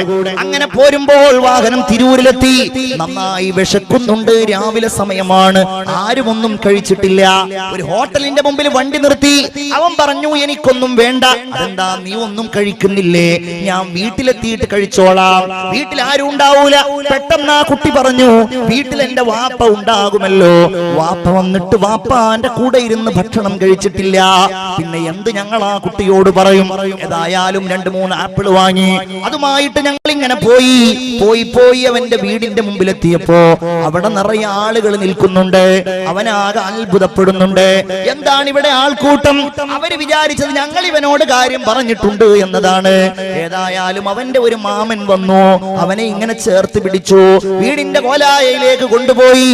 അവനാകെ അത്ഭുതപ്പെടുന്നുണ്ട്. കാരണം അവന്റെ മുമ്പിൽ അതാ കാണുന്നത് ഒരാൾ ഇങ്ങനെ മരിച്ചു കിടക്കുന്നതാ. അതാരാണെന്നറിയില്ല. ആ വീടിന്റെ മുമ്പില്, ആ കോലായയുടെ മുമ്പില് ഉസ്താദുമാര് പിന്നിൽ നിൽക്കുമ്പോ ആ പ്രിയപ്പെട്ട ആ സഹോദരൻ ആ കുഞ്ഞിന്റെ മുമ്പിൽ വെച്ചിട്ട് ആ മയ്യത്തിന്റെ മുകളിലുള്ള ആ മൂടി അങ്ങ് മാറ്റിയപ്പോ അല്ലാ, ഇന്ന് വൈകുന്നേരം എന്നെ കാണാൻ വരാമെന്ന് പറഞ്ഞ ആരുടെ കൂടെ ഇരുന്ന് ഭക്ഷണം കഴിക്കാനാണോ? ഭക്ഷണം കഴിക്കാതെ ഞാൻ അവിടെ നിന്ന് പോന്നത്. ആ പ്രിയപ്പെട്ട ഉപ്പ മരിച്ചു കിടക്കുന്നത് കണ്ടപ്പോ ആ പൊന്നുമോൻ വാവിട്ട് കരഞ്ഞു പോയത് ജീവിതത്തിൽ ഒരിക്കലും മറക്കാൻ പറ്റാത്ത ഓർമ്മയാ. പ്രിയപ്പെട്ടവരെ, ഇത്രയേ മരണത്തിന് കാര്യമുള്ളൂ. ഒരാൾക്കും അറിയില്ല നമ്മൾ എപ്പോഴാണ് ഖബറിലേക്ക് പോവുക എന്ന്, എപ്പോഴാണ് മരണത്തിന്റെ വേദന അനുഭവിക്കേണ്ടി വരിക എന്ന്. നമ്മൾ തിരിച്ചെത്തുമോ അറിയില്ല, കോളേജിൽ തിരിച്ചെത്തുമോ അറിയില്ല, നാളെ പകല് ക്ലാസ് എടുക്കാൻ കഴിയുമോ അറിയില്ല, നാളെ വൈകുന്നേരത്തെ പ്രസംഗത്തിന് പോകാൻ കഴിയുമോ അറിയില്ല. നിങ്ങൾ ഇന്ന് സന്തോഷത്തോടെ തിരിച്ചു പോയിട്ട് എത്ര ആളുകൾ ഈ ഒരു ലക്ഷ്യം പൂർത്തീകരിക്കുമ്പോ ഉണ്ടാകുമെന്നറിയില്ല. ഏതായാലും നമ്മളെ കാത്ത ഖബർ ഇങ്ങനെ ഇരിക്കുകയാണ്. ഹബീബായ റസൂലുള്ളാഹി സ്വല്ലല്ലാഹു അലൈഹി വസല്ലമ തങ്ങൾ പറയുകയാണ്, ലില്ലാഹി മലക്കുൻ മുവക്കലും ബിൽ മഖാബിർ. ഖബറിന്റെ സമീപത്ത് ഏൽപ്പിക്കപ്പെട്ട ഒരു മലക്കുണ്ട്. ഫഇദാ ദുഫിനൽ മയ്യിത്ത്, ഒരു മയ്യിത്ത് ഖബറടക്കം ചെയ്യപ്പെട്ടാൽ, വസുവിയ അലൈഹി, ആ മയ്യിത്ത് ഇങ്ങനെ ആ ഖബർ ഇങ്ങനെ ശരിപ്പെടുത്തി കഴിഞ്ഞാൽ, അങ്ങനെ ജനങ്ങൾ ഇങ്ങനെ തിരിച്ചു പോകുമ്പോൾ ആ മലക്ക് ഒരു പിടി മണ്ണെടുക്കും എന്നാണ്. എന്നിട്ട് ആ മണ്ണിങ്ങനെ വിതറും. മണ്ണ് വിതറിയിട്ട് ആ മലക്ക് വിളിച്ചു പറയും, നിങ്ങൾ പൊയ്ക്കോ, നിങ്ങൾ ഖബറിനെ മറന്നോ. അതുകൊണ്ടാണ് മറവി വരുന്നത് എന്നാണ്. അല്ലാഹു കാക്കട്ടെ. അള്ളാഹു കാക്കട്ടെ. 1.5 മണിക്കൂറിലേറെയായി പ്രസംഗിക്കാൻ തുടങ്ങിയിട്ട് എന്റെ സമയം കഴിഞ്ഞു. ഒരുപാട് കാര്യങ്ങൾ പറയാനുണ്ട്. എന്റെ പ്രിയപ്പെട്ടവരെ, ആ ഖബറിലേക്ക് ഇങ്ങനെ ഇറക്കി വെച്ച് ഖബറിന്റെ അകത്ത് മനുഷ്യനെത്തിയാൽ 1-2 കാര്യങ്ങളും കൂടെ വേഗത്തിൽ അങ്ങ് പറഞ്ഞു പോവുകയാണ്. മുഅ്മിനേ, അതോർക്കണം മുഅ്മിനേ, ആ ഖബറിന് വല്ലാത്ത ഒരു ഇടുക്കമുണ്ട്. ഖബറങ്ങ് കൂട്ടും, മനുഷ്യന്റെ എല്ലുകൾ പൊടിഞ്ഞു പോകും. ഹബീബായ റസൂലുള്ള പറയുകയാണ്, ഖബർ കണ്ടാൽ ഇമ്മാ റൗളത്തും മിൻ റിയാദിൽ ജന്ന, ഒന്നുകിൽ അത് സ്വർഗ്ഗത്തിലെ ഒരു തോട്ടമാണ്. അല്ലാഹു അത് തരട്ടെ, അല്ലാഹു അത് തരട്ടെ. ഔ ഹുഫ്റത്തും മിൻ ഹുഫരിൻ നീറാൻ, അതല്ലെങ്കിൽ നരകത്തിലെ കുഴിയിലെ ഒരു കുഴിയാ. സയ്യിദുനാ മുഹമ്മദ് മുസ്തഫ സല്ലല്ലാഹു അലൈഹി വസല്ലം. ഏതായിരിക്കും നമുക്ക് കിട്ടുക അറിയില്ല. നല്ലവരാണോ? യുമദ്ദു ലഹുൽ ഖബറു മദ്ദ ബസരിഹി, കണ്ണെത്താ ദൂരത്തോളം അവരുടെ ഖബറങ്ങ് വിശാലമാക്കപ്പെടുന്നതാണ്. നബി സല്ലല്ലാഹു അലൈഹി വസല്ലം പറയുന്നു. ഇതും കൂടെ പറഞ്ഞ് ഞാൻ നിർത്തട്ടെ. ഇതൊരിക്കലും നമുക്കില്ലാതെയാവുകയില്ല. ഖബറിൽ നമ്മളെ കിടത്തി, നമ്മുടെ കൂടെ ഒരാളുമില്ല. ഇരുട്ടറയിൽ നമ്മൾ ഇങ്ങനെ കിടക്കുമ്പോ 2 മലക്കുകൾ വരും, മുൻകർ നകീർ വരും. ആ മലക്കുകൾ നമ്മെ എഴുന്നേൽപ്പിച്ചിരുത്തും. എന്നിട്ടൊരു ചോദ്യമുണ്ട്, മൻ റബ്ബുക വമൻ നബിയുക വമാ ഇമാമുക വമാ ഖിബ്ലതുക. നല്ലോരാണോ? പറയും അല്ലാഹു റബ്ബി, അല്ലാഹുവേ തൗഫീഖ് തരണേ റബ്ബേ. ലാ ഇലാഹ ഇല്ലല്ലാഹ് ചൊല്ലി മരിക്കുന്നവരെ അങ്ങനെ പറയും. വ മുഹമ്മദുൻ നബി, മുഹമ്മദ് നബി എന്റെ നബിയാ. വൽ കഅബതു ഖിബ്ലതി വൽ ഖുർആനു ഇമാമി. ഇനിയും ഒരുപാട് ഖബറിലെ അഗാധമായ വിസ്മയങ്ങളുണ്ട്. അള്ളാഹു നമുക്ക് അതിൽ നിന്നൊക്കെ വലിയ പാഠങ്ങൾ ഉൾക്കൊണ്ട് ജീവിതം നന്നാക്കാൻ അള്ളാഹു തൗഫീഖ് തരട്ടെ. ഞാനിവിടെ പറഞ്ഞ ഈ നസീഹത്ത് ഒന്നാമതായി എന്നോടാണ്, സൂക്ഷിക്കാൻ പറഞ്ഞത് എന്നോടാണ്, പിന്നെയുള്ളത് ഈ മുഅ്മിനീങ്ങളോടാണ്. മുഅ്മിനീങ്ങളെ, അതുകൊണ്ടൊരു വലിയ മാറ്റം വരണം. ഈ മജ്ലിസ് തന്നെ അതിന്റെ പ്രകടമാകണം. സഹോദരിമാർക്ക് എല്ലാവർക്കും അറിയാലോ, നിങ്ങൾ 2 കോടിയുടെ പ്രൊജക്റ്റ് എന്ന് പറഞ്ഞാൽ നമ്മൾ മരിച്ചാലും നമ്മുടെ മക്കൾ അത് നന്നായി നടത്തും. അതുകൊണ്ട് നമ്മളൊന്ന് ഇൻഷാ അല്ലാഹ് സ്വതക്ക ചെയ്യാം. നിങ്ങളൊക്കെ ഇതിലേക്ക് സ്വതക്ക ചെയ്യാം. നല്ല ഓർമ്മയിൽ നമുക്ക് വേണ്ടിയും ചെയ്യാം, നമ്മുടെ മാതാപിതാക്കൾക്ക് വേണ്ടിയും ചെയ്യുക. അല്ലാഹു സ്വീകരിക്കുമാറാകട്ടെ, അല്ലാഹു തൗഫീഖ് നൽകുമാറാകട്ടെ. അതുകൊണ്ട് ഇൻഷാ അല്ലാഹ് ഈ പറഞ്ഞ വലിയ സംരംഭമുണ്ടല്ലോ, നമ്മൾ ഖബറിൽ പോയി കിടക്കുമ്പോഴും ഇതിന്റെ സവാബ് ഇങ്ങനെ കിട്ടിക്കൊണ്ടിരിക്കും. ഇൻഷാ അല്ലാഹ് 1,00,000 റുപ്യ ഇതിന് കൊടുത്തു. 2 കോടിയുടെ സാധനം ഉണ്ടായി. 1,00,000 2 കോടിയുമായി ചേർത്ത് നോക്കുമ്പോൾ എത്ര ചെറുതാണ്. പക്ഷേ അത് വ്യക്തിപരമായി വലുതാണ്. അല്ലാഹു പരലോകത്തെ അതിന്റെ കൂലി ഇങ്ങനെ തരും ഇൻഷാ അല്ലാഹ്. അത് നമ്മളുടെ പേരിൽ തന്നെ തരാം, മനസ്സിൽ നല്ലൊരു ഉദ്ദേശം വെച്ച് തരാം ഇൻഷാ അല്ലാഹ്. അതല്ല എങ്കിൽ നമ്മളുടെ മരണപ്പെട്ടു പോയവരുടെ പേരിൽ തരാം. ഞാൻ ചോദിക്കുകയാണ്, ആരൊക്കെയാണ് തയ്യാറുള്ളത്? ഞാൻ അവരോട് ചോദിച്ചാൽ എങ്ങനെ തരാൻ പറ്റുന്ന ആളുകളാണുള്ളത് എന്ന് പറഞ്ഞു. എത്ര ചോദിച്ചാലും തരാൻ പറ്റുന്നവരുണ്ട് എന്നുള്ള അഭിപ്രായമാണ് സംഘാടകർക്കുള്ളത്. 85 ലക്ഷം രൂപ തന്നത് നിങ്ങൾ നാട്ടുകാരാണ്. സഹോദരിമാരോട് ഞാൻ പറയുന്നു, നിങ്ങൾക്ക് തരാൻ കഴിയുമോ? നിങ്ങളുടെ ഏതെങ്കിലും ചെറുതോ വലുതോ ആയ ഒരു ആഭരണം ഈ ഒരു പദ്ധതിയിലേക്ക് തരാൻ കഴിയുമോ? ഒന്ന് ചിന്തിക്കുക. റബ്ബേ, എന്റെ കൈകളിൽ എത്ര വളകളുണ്ടല്ലാ, അതിലൊന്ന് ഞാൻ എനിക്ക് വേണ്ടി കൊടുക്കട്ടെ, എന്റെ ഉമ്മാക്ക് വേണ്ടി കൊടുക്കട്ടെ, എന്റെ വാപ്പായ്ക്ക് വേണ്ടി കൊടുക്കട്ടെ. അല്ലാഹുവേ, എന്റെ ഒരു ഓർമ്മ, എന്റെ ഒരു ചിന്ത ഇതിനു വേണ്ടി കൊടുക്കുകയാണെങ്കിൽ എനിക്ക് അല്ലാഹു സ്വീകരിക്കുമല്ലോ.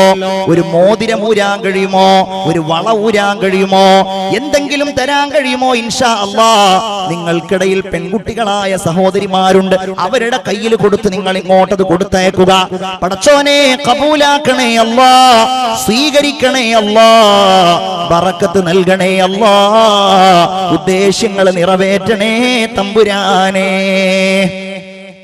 ആദ്യമായിട്ട് ഞാൻ ചോദിക്കുകയാണ്, ഇൻഷാ അല്ലാഹ് ഇന്ന് അവസാനത്തെ ഇതാണല്ലോ, നമുക്ക് പെട്ടെന്ന് ദുആന്ന് അവസാനിപ്പിക്കുക. ഇനി ദുആയുടെ മുമ്പ് ആരും എണീക്കരുത് കേട്ടോ. ഇനി 5 ദിവസം വഅള് കേട്ടു, അവസാനത്തെ ദുആ. ഇനി നാളെ അങ്ങനെ ഒരു സാഹസില്ലല്ലോ. ഇവിടെ നേരത്തെ സ്വാഗതം പറഞ്ഞ സഹോദരൻ പറഞ്ഞതുപോലെ ഇനി ഇതുപോലൊരു ഭംഗിയായ പരിപാടി എന്ന് നമ്മൾ നടത്തും. നമ്മളെല്ലാവരും കൂടിയിട്ട് ഇതൊക്കെ കബൂലാക്കാൻ അള്ളാഹിനോട് ദുആ ഇറക്കണം. പ്രത്യേകിച്ച് ഖബറിനെ കുറിച്ച് ഓർത്ത ഒരു രാത്രിയാണ്.